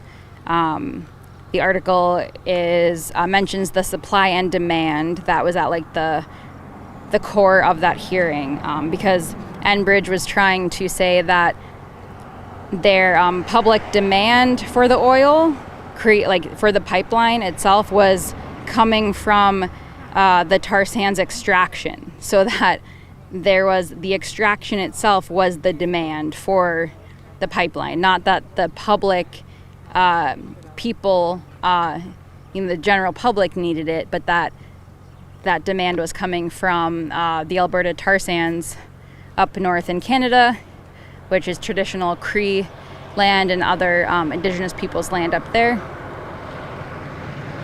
And also, Enbridge is a Canadian corporation also. It's multinational, but it stems from Canada. And so the officers here, a lot of the law enforcement here, is getting paid by a Canadian corporation to help do what they're doing right now, protect Enbridge's property. There's an escrow account that, as part of the permits in the state of Minnesota allowing this to go forward, the new Line 3 pipeline go forward, there was an agreement that Enbridge needed to put some money up front in an escrow account, and then use that to pay for the law enforcement, so that it all didn't have to come from the state. Yeah, Riot! Woo! Oh, yeah, Riot! You can see the people moving under the tarps. We're supported by love. The two people who are still under the boat are moving a little bit. There's some materials that might have been removed being put into the boat on the top.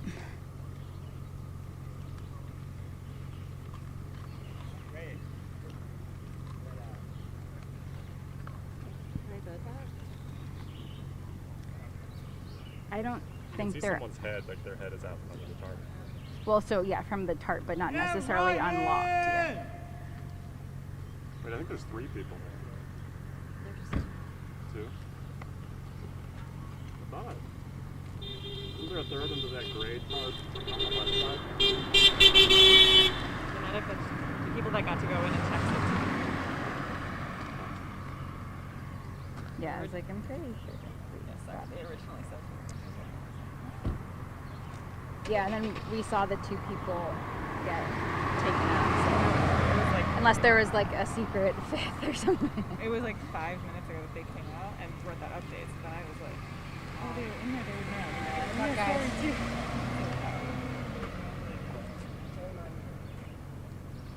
All 3.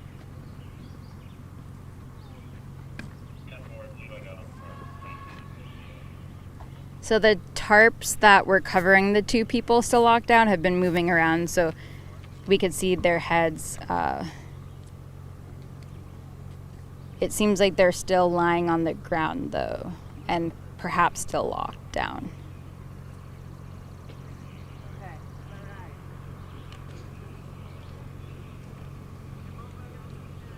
Does anyone need a ride?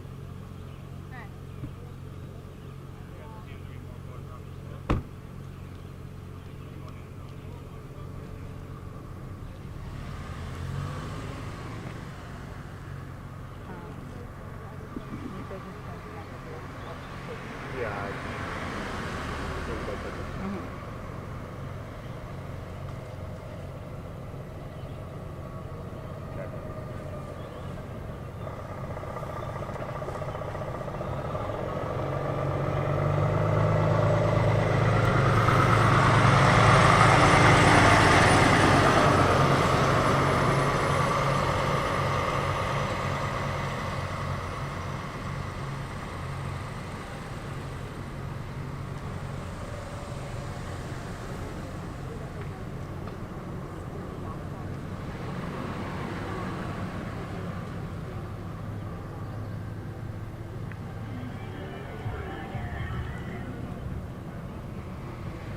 Yeah, I'm zoomed all the way in, so it's hard to not see. Okay.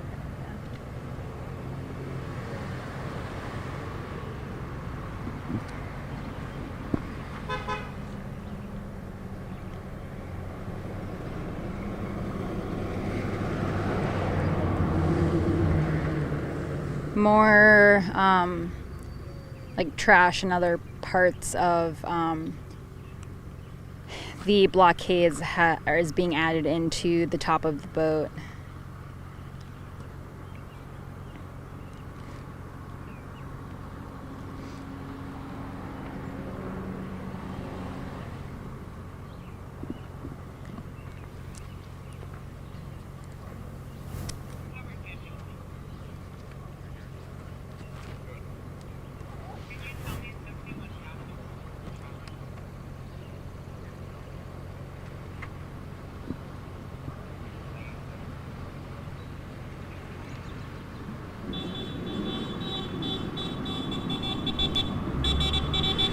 More police officers are getting unloaded from a school bus right now.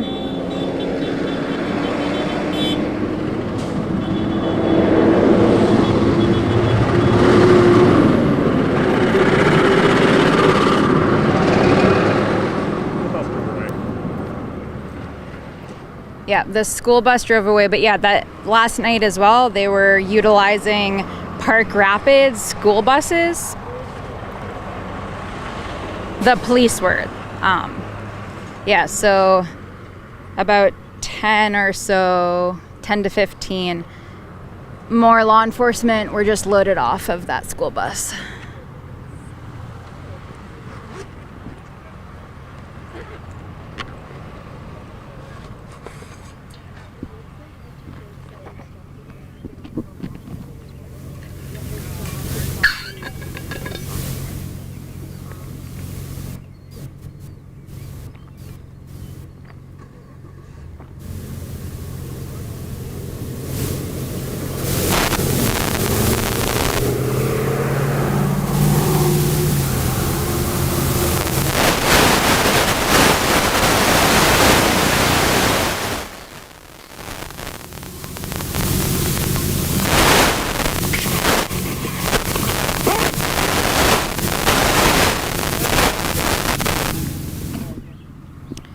Also, I don't know if it's really able to get picked up in the stream, but there are so many butterflies and dragonflies in this area. It's hard to tell from where we're standing, but there's like a bunch of forest around here. So all of this had to be deforested to make this pump station.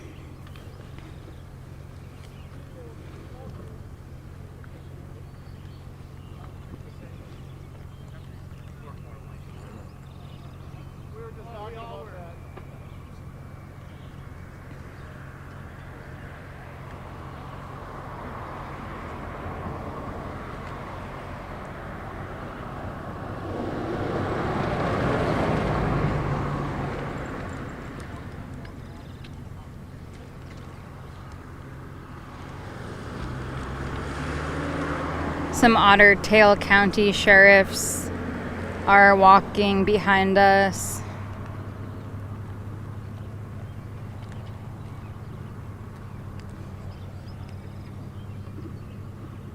I think those are the ones that just got off that school bus.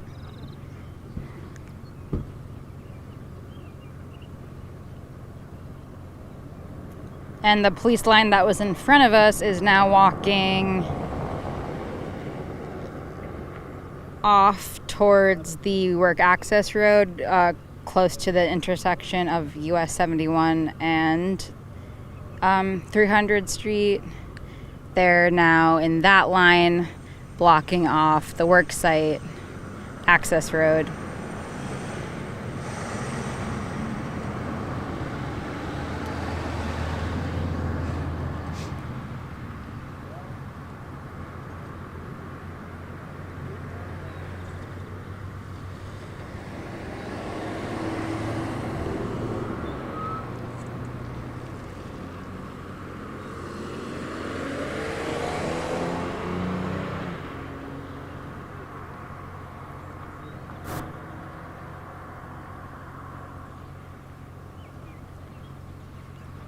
A bunch of officers just crossed the street. Actually, it looks like they're getting ready for this to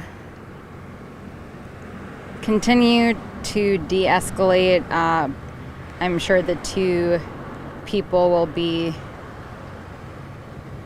fully extracted soon because of how law enforcement's acting.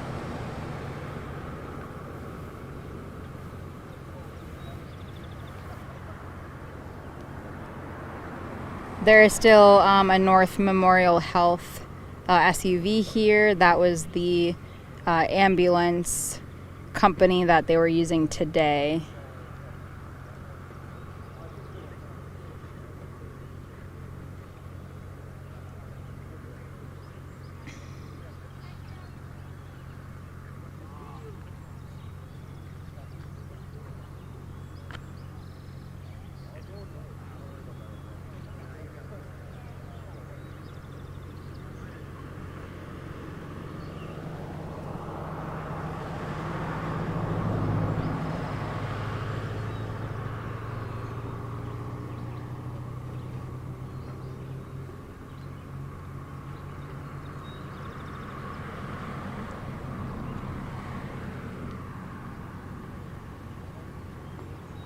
I'm gonna try holding the camera. I don't think I can do it without shaking after this trip.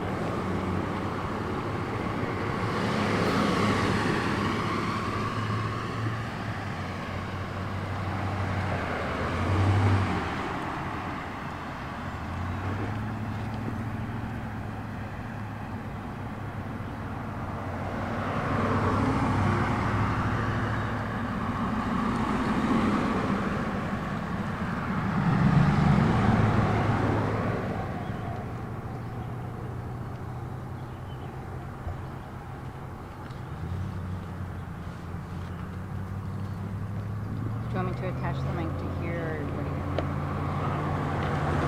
I'll take it for now. Oh yeah, you can set it down.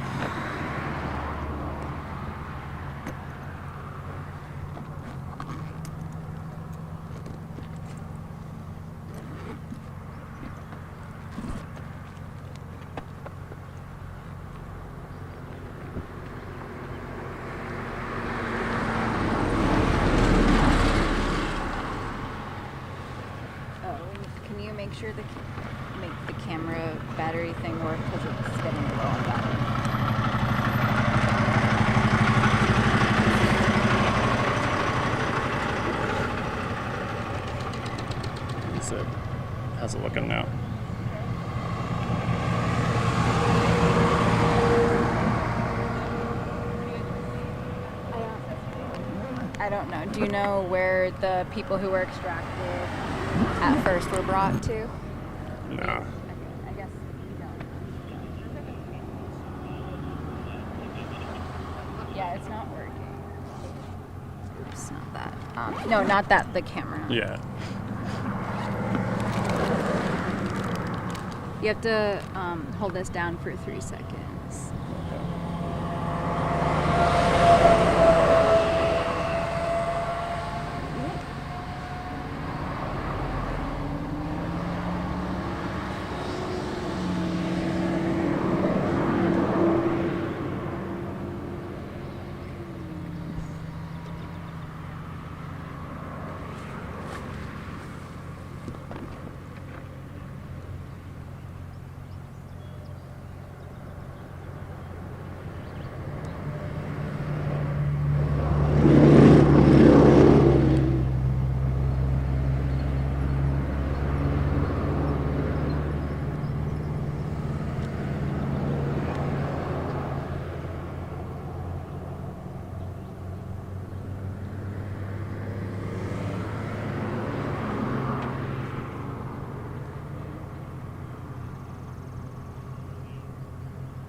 I was just trying to get extra support, but it might just be shaky no matter what.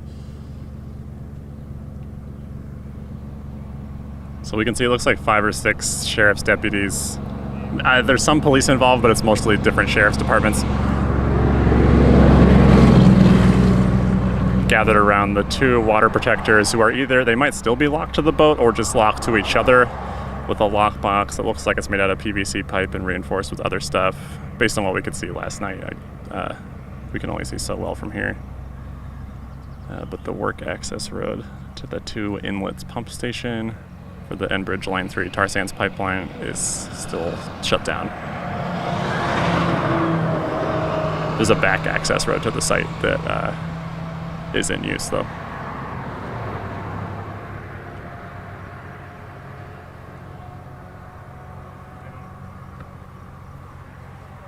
Most of the water protectors or protesters, whatever you want to call them, left in the last half hour after police declared an unlawful assembly and said they would arrest everyone present. There's a few legal observers and other reporters and a few people still watching what's going on here. It seems like the police are allowing people to remain after the threat of arrest was used to clear out most of the people that were here, showing their support to the people still locked underneath the boat.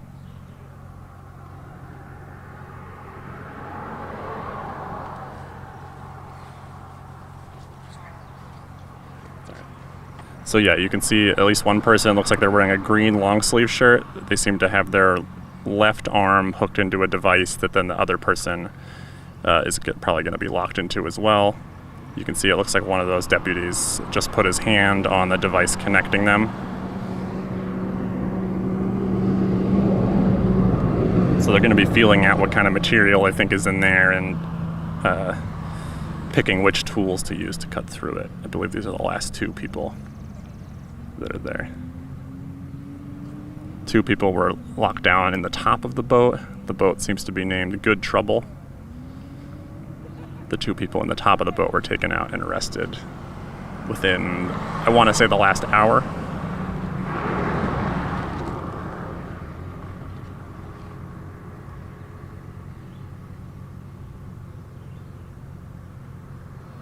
I'm going to say there's at least between 30 and 40 law enforcement immediately on site here. How did you roll up here? Okay.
Sophie and Presley Right, that's but out interested. of the two that are there, we haven't confirmed that either. No. There's technically both are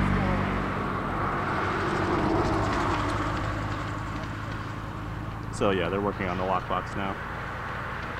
Oh, is that right? That Ryan hasn't been encouraged back. No. The mic's on again. I know. Okay. Thank you. Holly with binoculars. great. Thank you.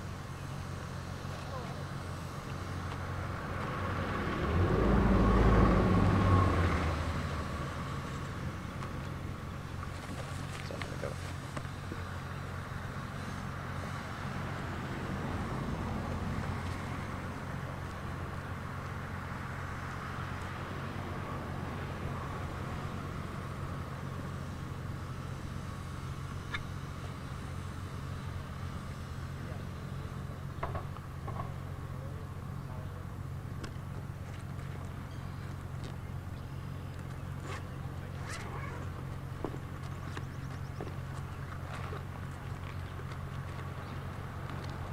Here's the. Oh, thanks.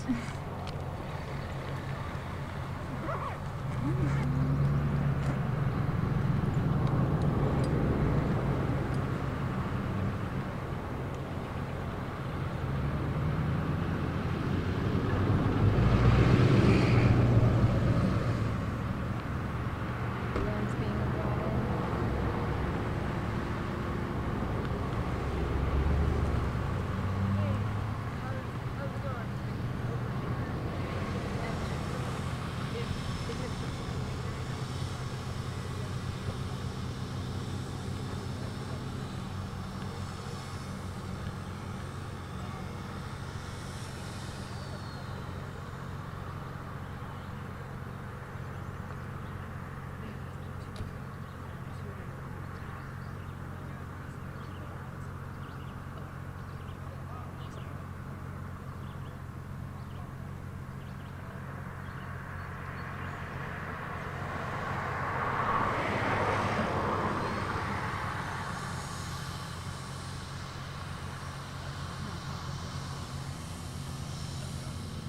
Permission to guide. If you get closer to the location where we were previously. Oh. But the difficult guy is just over there. He said no.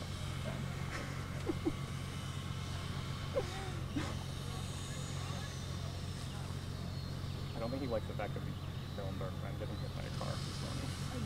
You did? Yes. By what kind? By a cruiser.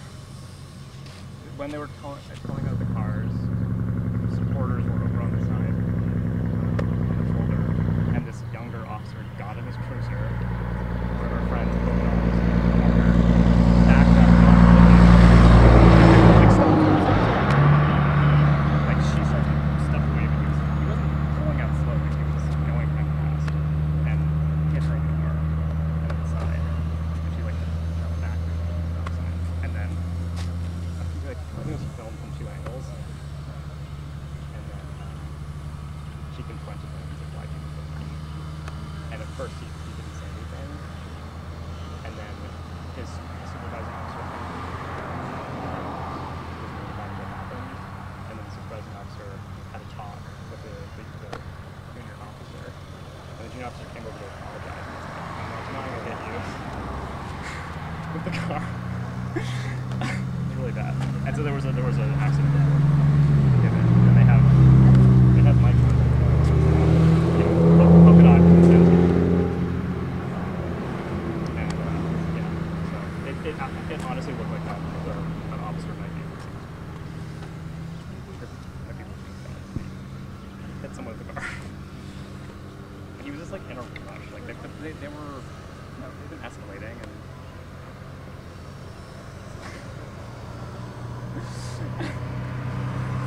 I'm assuming you arrived after that. Thanks.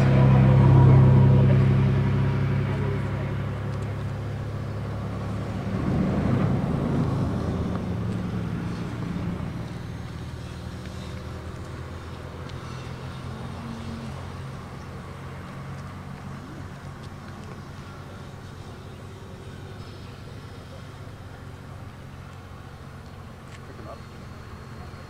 Oh,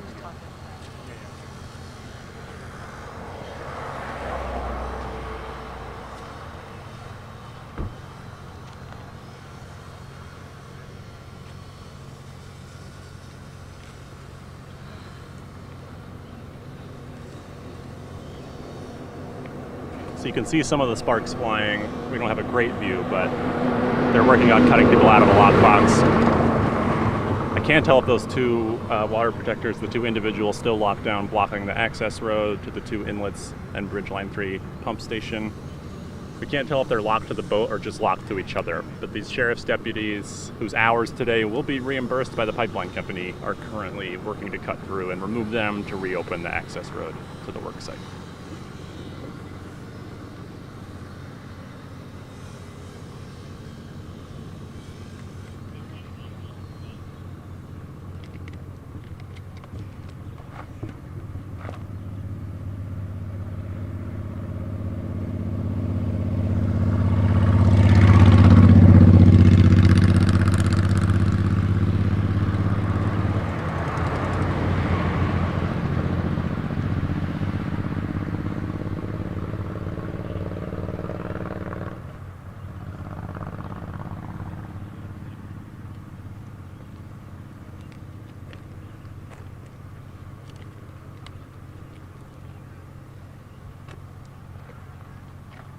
So I've been asked to have my buddy give you a ride to wherever your car is, and then she's gonna be able to come and park here. Oh, okay. Yeah. Whenever I just, yeah, I haven't gotten an update. Whenever that person walked me through and he was hoping my car. Right. So maybe when weird needs, and I'm trying to get something done. My friend has been driving around, so I'm trying to get her to pick you up, take you to your car, and then she can park over there. Very busy. Lots of cars right now. Yeah. Is anyone still there? I don't know anything about it.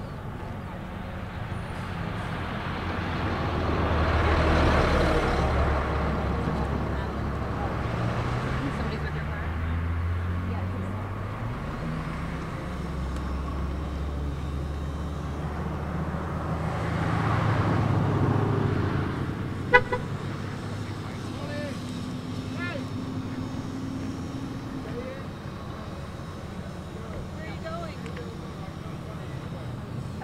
You might want to pull more over. Ramona's coming. Yeah. I know. Move!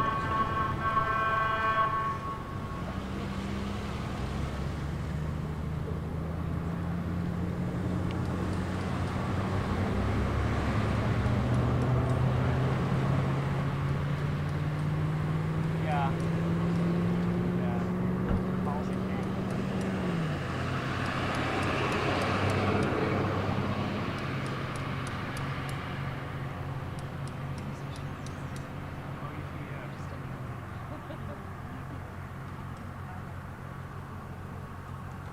Things are good. Yeah, I got it stable finally. I was like, I don't want to. I know. There you. Still want the ride? I mean, I did. Okay, if I can get Whenever.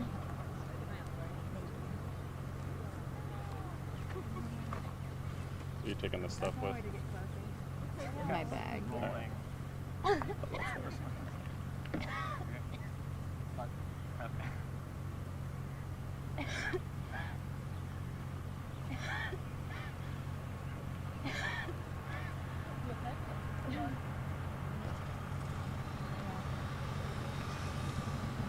Do you need an inhaler?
vehicle just pulled up that is probably going to be for the boat.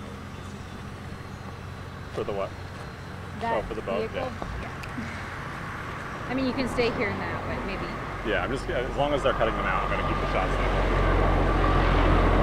Just like saying here.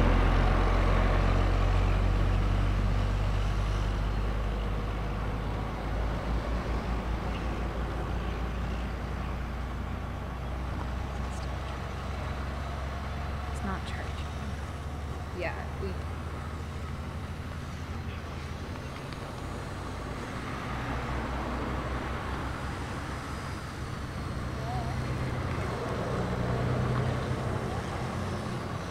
You have to hold that for 3 seconds.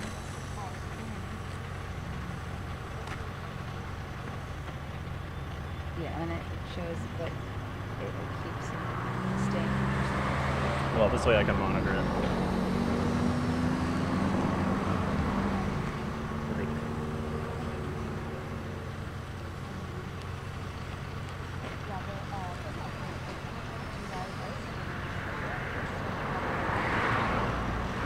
So what you see now in the bottom left middle of the screen is a sheriff's deputy using like a handheld circular saw, while another sheriff's deputy, it's kind of like a thing that you might see people use for like herbicide on like lawn care, but I think they're just using it to squirt water into the cracks so that they can keep it cool, so they can keep cutting with the saw.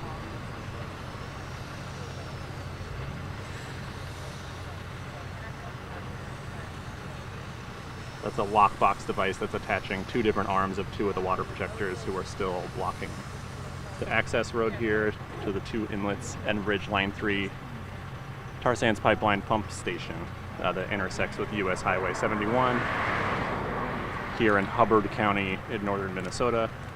Hubbard County and the various other sheriff's agencies that are here, including Polk County, Beltrami County, the Bemidji Police, the Moorhead Police, local sheriffs and police from all over Minnesota are getting paid directly by Enbridge, the pipeline company, through this escrow account arrangement set up by the Public Utilities Commission, which has never been done before.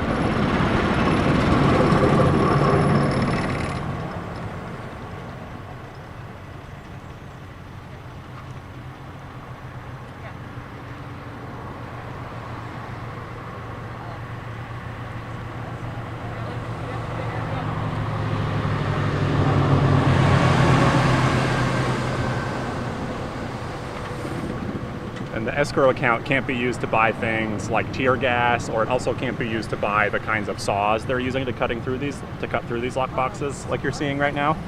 But in several cases, Enbridge employees have been seen directly delivering these kinds of cutting tools to these sheriff's departments. So they're doing work that the pipeline company needs done to resume their operations here. Their hours are going to be paid by the pipeline company through the escrow account, and Enbridge is also directly providing them with some of the equipment they use. So, arguably a blatant conflict of interest going on here.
So they're continuing to work on the lockbox. You can see it's sort of a dark blackish gray object that red handled saw is being used to cut right now.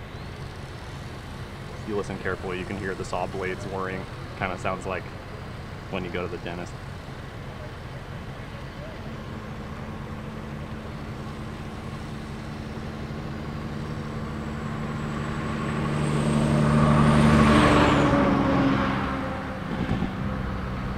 And then you'll come back and hang out with me. Yeah? Okay. Okay, yeah.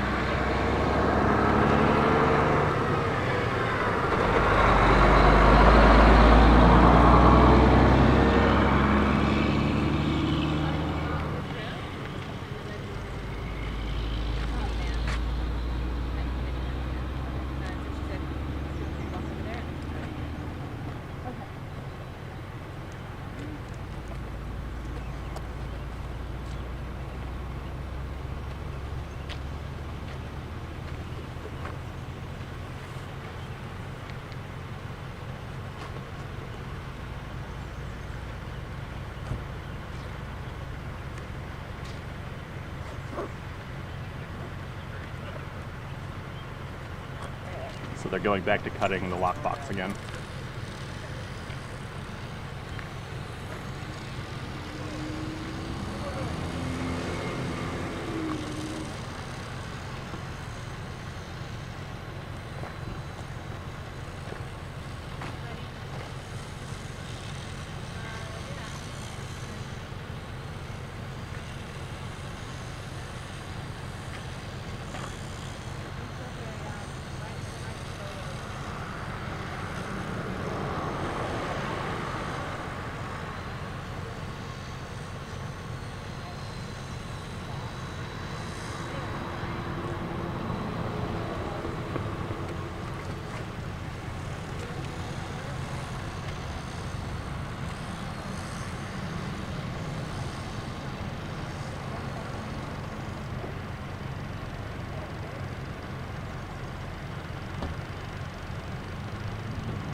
So you can see what's still going on here. People are either locked on or near this boat called Good Trouble that's blocking the access road to the Line 3 pumping station here at the intersection of 300 Street, which is basically the access road itself, and US Highway 71 in northern Minnesota in Hubbard County. You can see there's several sheriff's deputies that are part of what's called a cut team or an extrication team.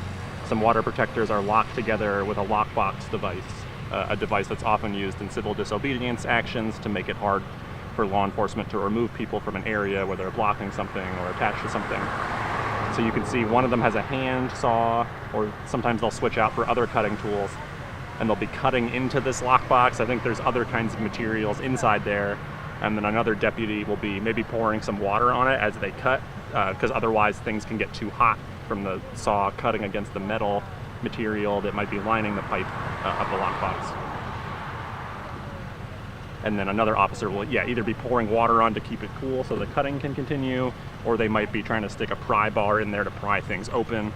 So looks like they're slowly making progress, but this blockade is still in place. There was 4 people here earlier today that have been holding down this blockade, shutting down the Line 3 access road to the pumping station since yesterday morning around 8 a.m. So I believe over 30 hours, excuse me if my math is off. And then 4 people were here today. There was originally, I think, at least a dozen people attached to different parts of this boat. 2 people were extracted and cut out from the top of the boat and arrested in the last hour or so. And these 2 people here on the ground are still keeping things blocked. You just saw one of the deputies hand the person on the right a bottle of water.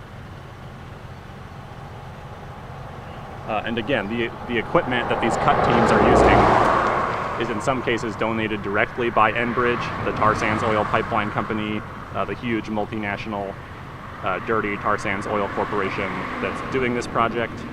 They've been funding a lot of the law enforcement activity in the area, funneling hundreds of thousands of dollars into these small rural sheriff's departments, which it's hard to imagine how that doesn't curry some amount of favor, at least at the individual level, in the workforces of these departments that are now flush with oil money.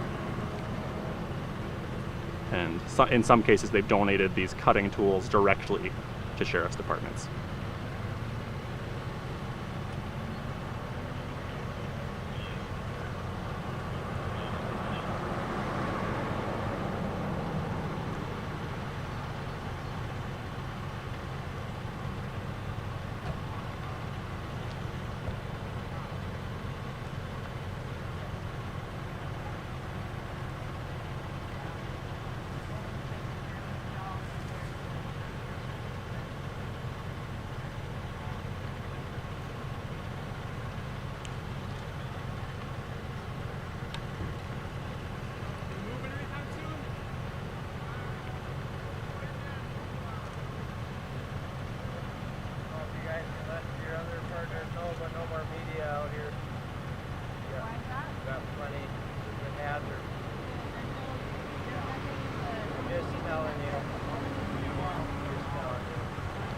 I'm not going to change my shot because I want to show you the people locked down.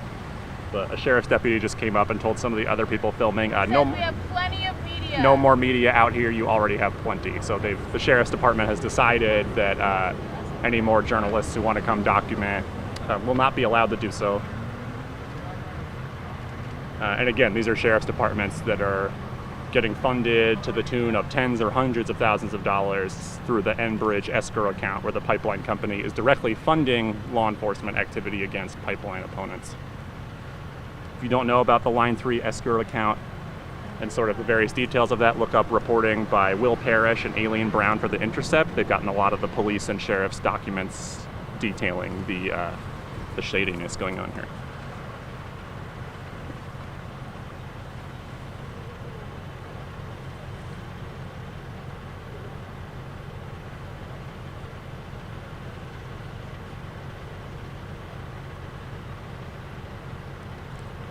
And yeah, yesterday there was a lot of people parked here. Today, the sheriffs and the Minnesota State Patrol have been systematically threatening to tow, or in some cases actually towing, basically anyone here, doing their best to, chase everyone away from visibility on the blockade at the Enbridge work site here. So the cutting tool is being applied to the lockbox once again, you can see here. You can see the person locked down on the right, they have a green long sleeve shirt on. They've got like a white tarp over them.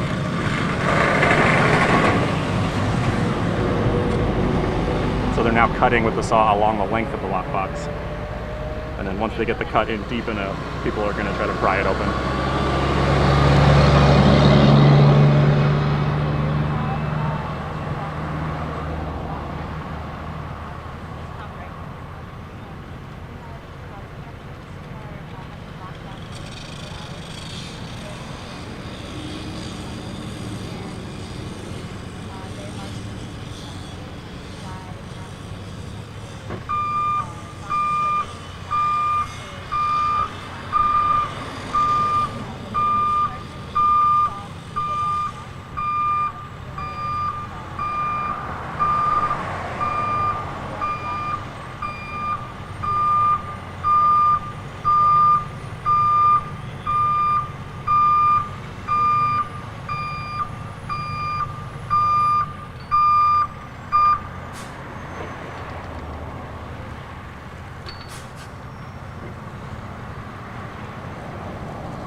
sheriffs are now arresting people next to me. You've already been kicked out of your...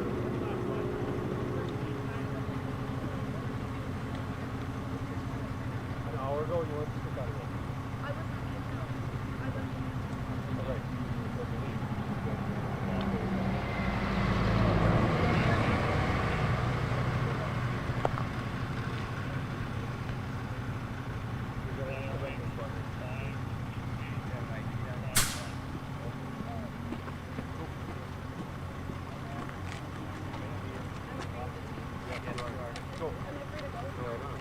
Am I under arrest?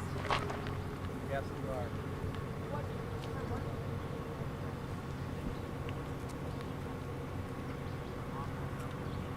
So these women are being led away right now. Excuse me. So police just came up and arrested some of the observers here on the road, saying that they told them to leave earlier. They said no, so the police seem, the sheriffs in this case, well, also some Bemidji police officers are involved in this. They seem intent on, systematically whittling away the number of people who are able to observe the remaining law enforcement action, cutting out the water protectors. So that's going on over there. This is a National Lawyers Guild legal observer here. Let's get eyes back on the lockdown over here.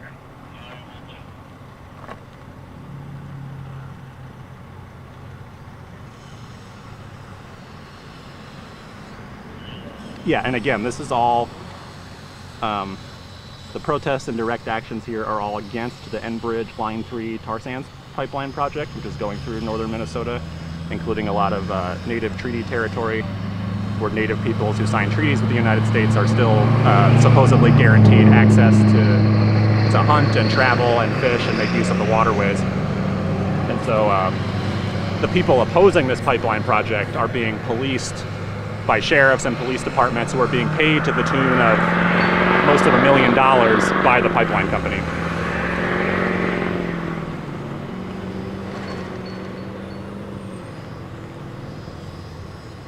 So they're still cutting through the lockbox under the boat.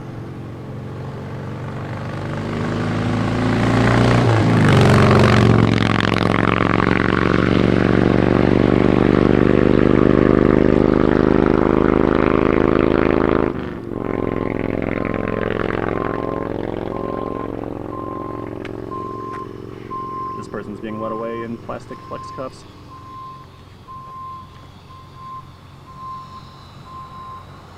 I believe it's Minnesota State Patrol made the first arrest, or like initiated the arrest, but I think it's now county sheriffs and Bemidji police. This says it's a sheriff's vehicle, so I guess it's the sheriff doing the actual arrest.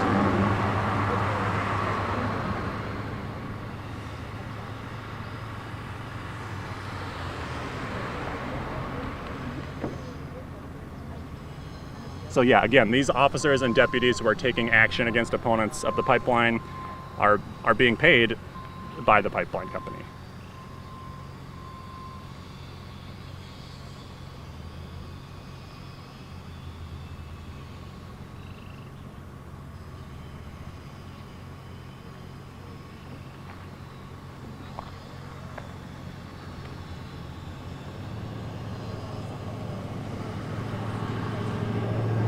Two people were just arrested here on the road.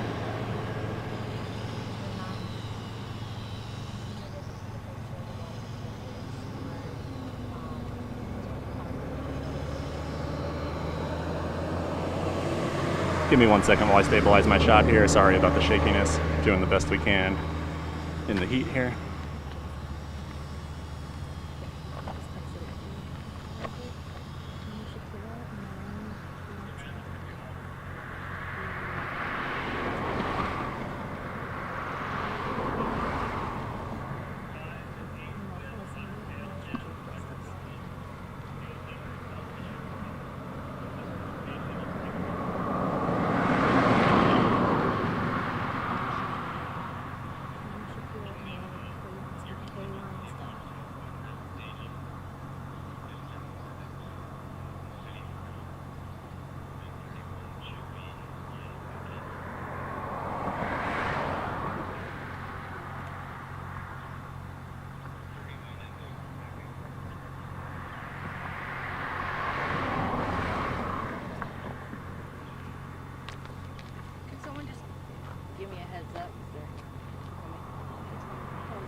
Yeah, so you can see another person's head poking out on the left there.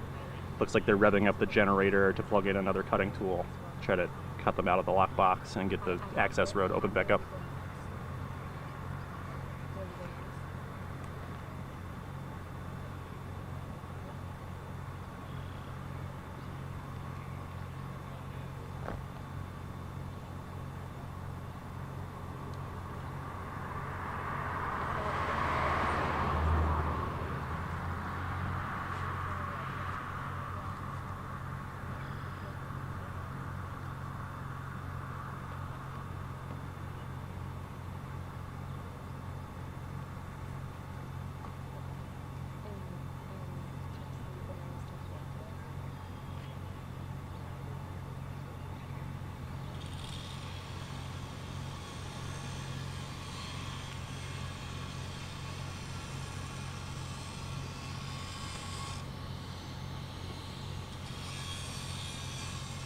So we just started a generator. We're now taking the cutting happening. 337.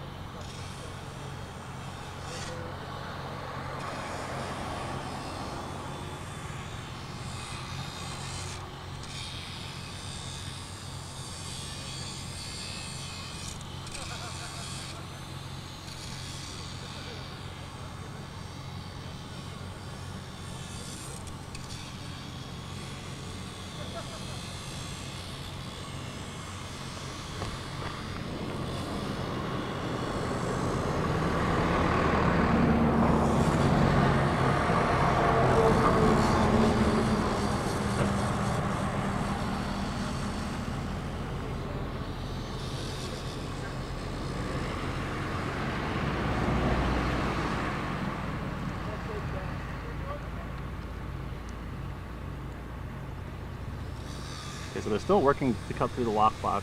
From what I can see here, which isn't super clear, it seems like it's a pretty thick device. There's got probably a lot of different layers of material that they're having to cut through. You can hear the grinding sound of the saw doing its work.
So I count at least 35 officers or deputies from various state and county and city forces out here. There's probably others staged nearby, others I can't see.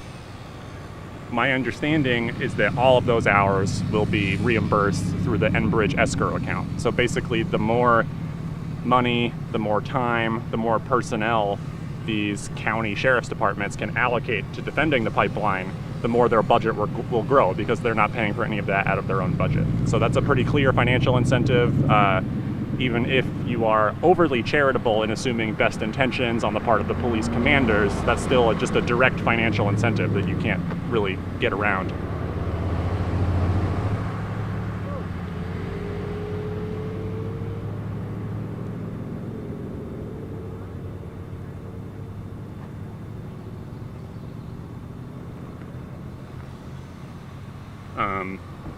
And as far as I can tell, every single one of the officers and sheriff's deputies out here is white.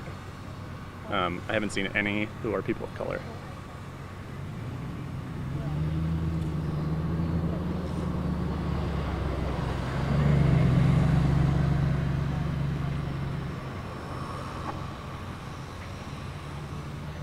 So the Northern Lights Task Force is like a joint multi-jurisdiction law enforcement operation. That's part of what you're seeing today. That's sort of like the umbrella for all the operations to defend the Line 3 pipeline in conjunction with Enbridge, the oil corporation's private security.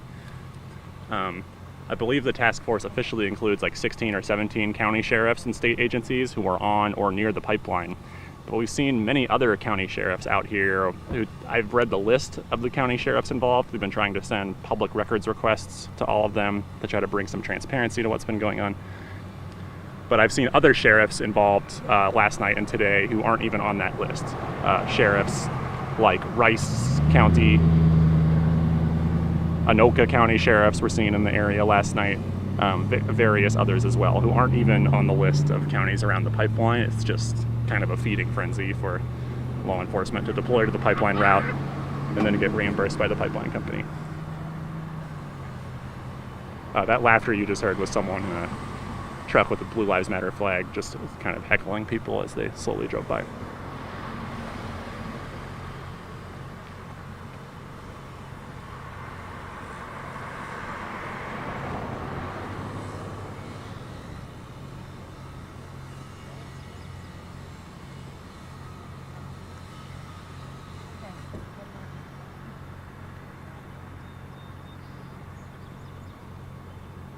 So it's not really clear how much progress the sheriff's deputies here have made in cutting through the lockbox. They're still hard at work. The two people are still on the ground blocking access to the Line 3 pumping station access road, and the boat, Good Trouble, is still there blocking the road as well. There was a tow truck here that seemed ready to take the boat, but it seems to have moved on. Maybe they think it might take a while. It's not clear how fast. So you can see that little liquid dispenser thing. That's something you might commonly see for like pesticides or herbicides applied by like a groundskeeper or landscaping person. But I think they're just using it to put water, maybe with some chemicals in it, to like the one deputy will saw away with the handsaw on the lockbox, and then the other guy who's in the center of my shot here is sort of dispensing water into the cracks to try to cool it down so that the heat doesn't melt the blade as it cuts through the lockbox device.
Still inside. People keep saying extracted. I'm like, it's a. They got the two people up the top. It's a verb. It's Yeah. an ongoing. Yeah, those two are still in for sure.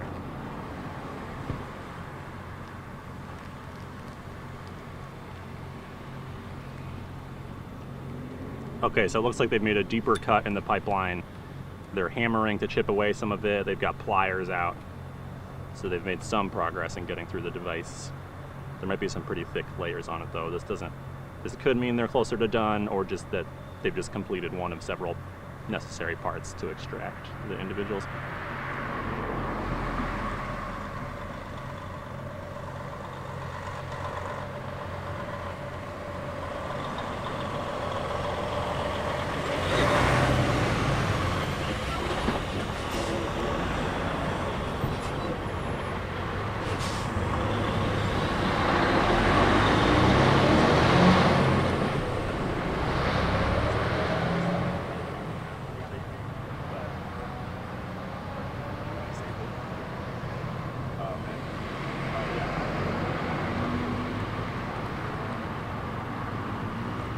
I think we're trying to stay in.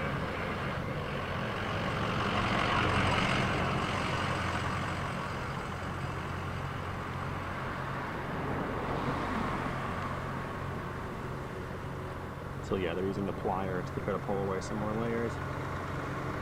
But yeah, and again, 2 people are locked into that thing.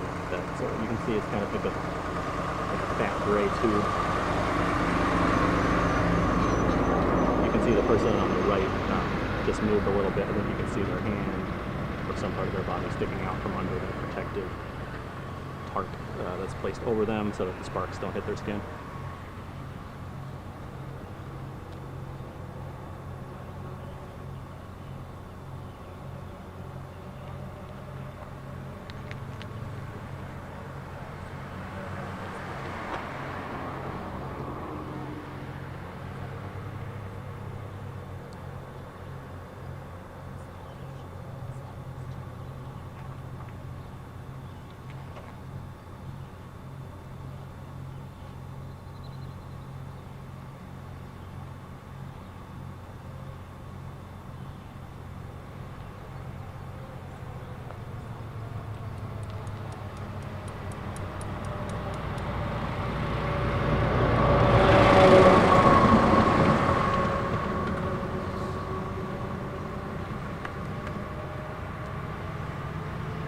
Yeah, so a lot of the indigenous resistance to this pipeline has centered around discussions of treaty land, when Native nations, including different Anishinaabe and Ojibwe peoples in the area, when they ceded some of their territory to the United States and were moved onto reservations, they still retained what's called treaty rights to lands such as the land we see here, where they're still allowed to hunt and fish and make use of the waterways and basically enjoy use of the land, just not live there in residences, was the agreement under these treaties.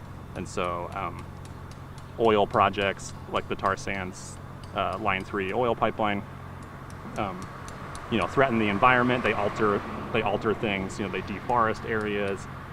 It takes a lot of water out of the area, river systems and lakes, in order to. They need a lot of water for like the industrial process of preparing areas to put the pipeline in, and also of course the risk of an oil spill.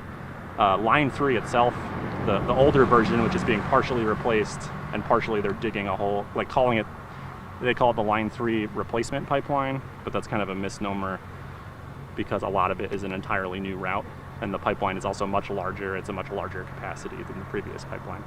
But the original Line 3 spilled in the early 90s and actually was the largest inland oil spill in the United States. People that were there described it. The rivers were frozen and it was just like a sea of oil on top of the frozen river. People had to squeegee the oil off. Entire wetlands were just covered in oil. People had to stay in their houses, otherwise they'd get like nausea, get dizzy, might faint, and you're exposed to lots of carcinogenic chemicals if you're exposed to a leak from a pipeline like this. Tar sands pipelines move what's called dilbit for short, or diluted bitumen. Bitumen is the actual tar sands material, which is mined in the Athabasca tar sands region in Alberta, Canada. It's a region that's all been strip mined. It's about the size of the United Kingdom or the state of Florida. And so that stuff, bitumen, also known as tar sands, it's like sand with oil in it that hasn't been cooked evolutionarily under the ground over millennia long enough to become real oil, but it still has some oil kind of stuff in it. And so it has to be cooked down to turn into oil that can actually be used as gasoline or other products like that. And so they mix it with a diluent, because it's tar sands on its own is kind of like a peanut butter or molasses kind of material. It's not going to flow through a pipe. It's sludge, or even less viscous than sludge. So they mix it with what are called diluents, which we don't know what's in them. It's a trade secret.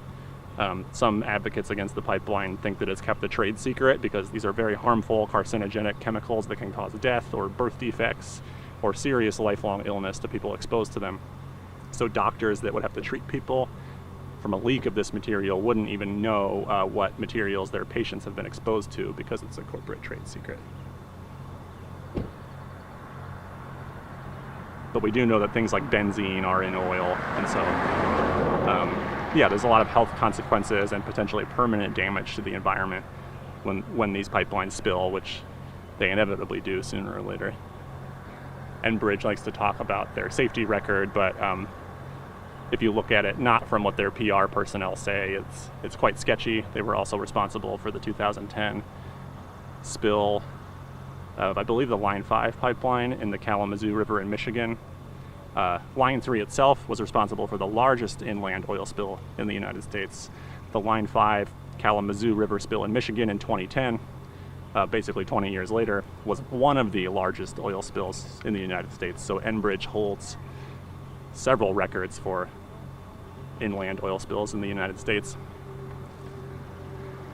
Enbridge ended up settling for tens of millions of dollars with the federal government around the negligence of the Kalamazoo spill. Their pipeline was wrapped in polyurethane tape, but the tape had decayed, which made it really easy for the large rupture to happen in the Kalamazoo River.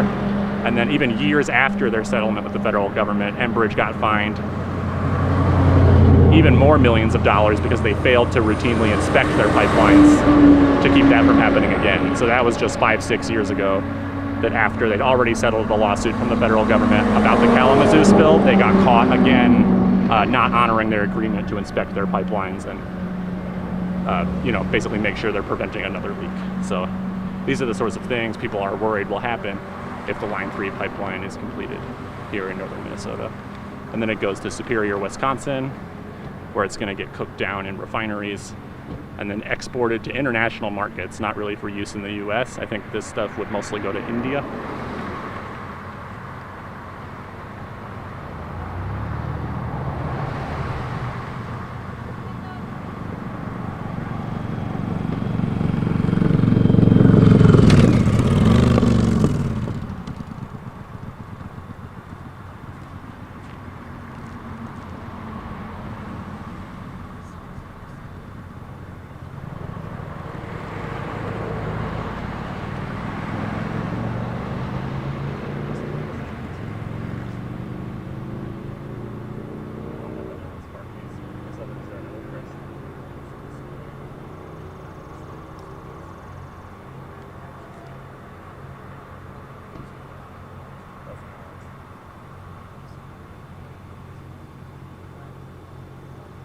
Alex is in their car.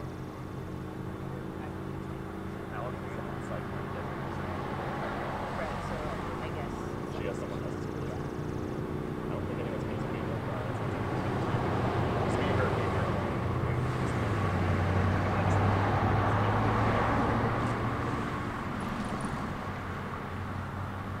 So our other reporter is back here, but the police aren't letting them cross over to where I am. They're saying there's enough media here.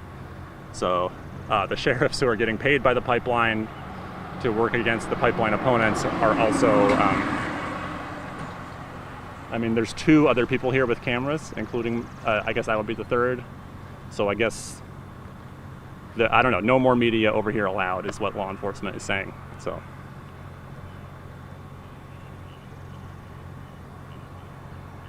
I'm not quite sure what the legal support is for that. Basically, there's really no oversight for law enforcement in these situations often, so they have discretion to impose their will.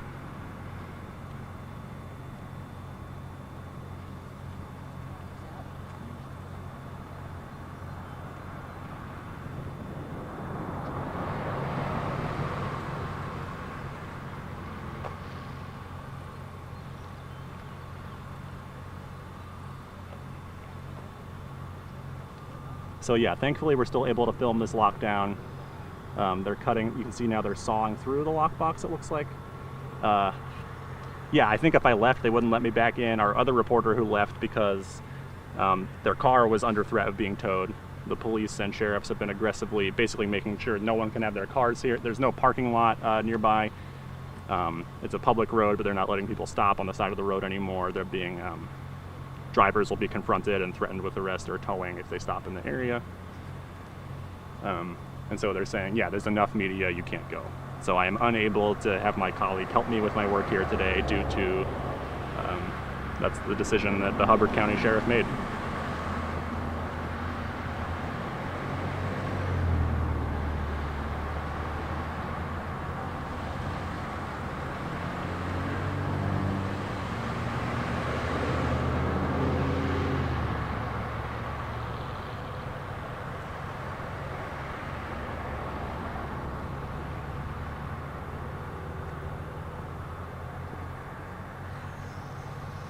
So you can hear the saw is starting back up. At least I hope you can hear it.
So yeah, my colleague Alex, who was going to come bring me a better tripod for this camera, was told by sheriffs that they couldn't come over here. They said, quote, there's enough media over here. I mean, there's 3 cameras here, not exactly a lot. And then they asked to talk to their commanding officer. And then the commanding officer said, yeah, there's enough media, you can't go over there. So it seems the Hubbard County Sheriff, who's been receiving a lot of funds from the pipeline company, is deciding to restrict the number of reporters that, you know, are able to exercise their constitutional right to see what's happening here, where these people are locked down, blocking the pipeline. This is a pretty important, newsworthy event of major public interest. There's a lawsuit before the Minnesota State Court of Appeals contesting the Public Utilities Commission's certificate of need, which was one of the green lights for the pipeline to go ahead. The panel of judges has promised a decision on that by June 21st. There's also a federal lawsuit challenging the Army Corps of Engineers approval because the Army Corps of Engineers, they're usually supposed to do an environmental impact study for these kinds of projects, and they didn't even do one for Line 3, partially because it's billed as a replacement project, even though that's kind of misleading. They also generally just deferred to the state of Minnesota's environmental impact study, which is very selective and is also contested in the lawsuits. So, but Enbridge, the defendant in those lawsuits, is providing between tens and hundreds of thousands of dollars to each of the different county sheriffs involved along the pipeline route. So, I think it's fair to speculate that that money could at least be possibly influencing their decision making. Hopefully we can get more of their communication records to learn the details about that, but it's hard to imagine it's not a factor. Anyway, it's getting hot out here. I imagine the water protectors locked down under those protective blankets are really feeling the heat. They've been locked down for about, let's see, from 8 a.m. yesterday, 24 hours, 32 hours by my count, this blockade has been up.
So yeah, they're still cutting on the lockbox. They've been working on these two people locked down by the boat for quite a few hours now.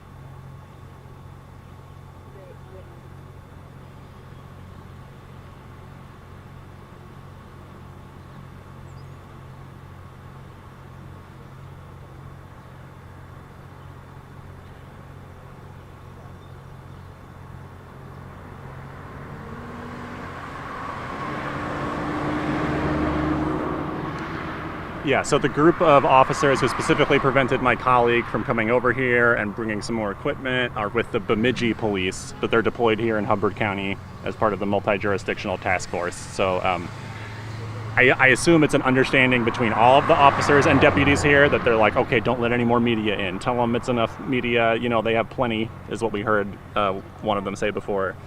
But it was specifically a group of 3 Bemidji police officers who are not letting my colleague join me here to help you document this.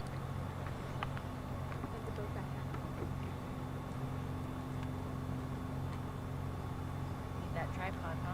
Yeah, I have it like jankily balanced right now, so I just can't move it at all, or else it'll get all shaky.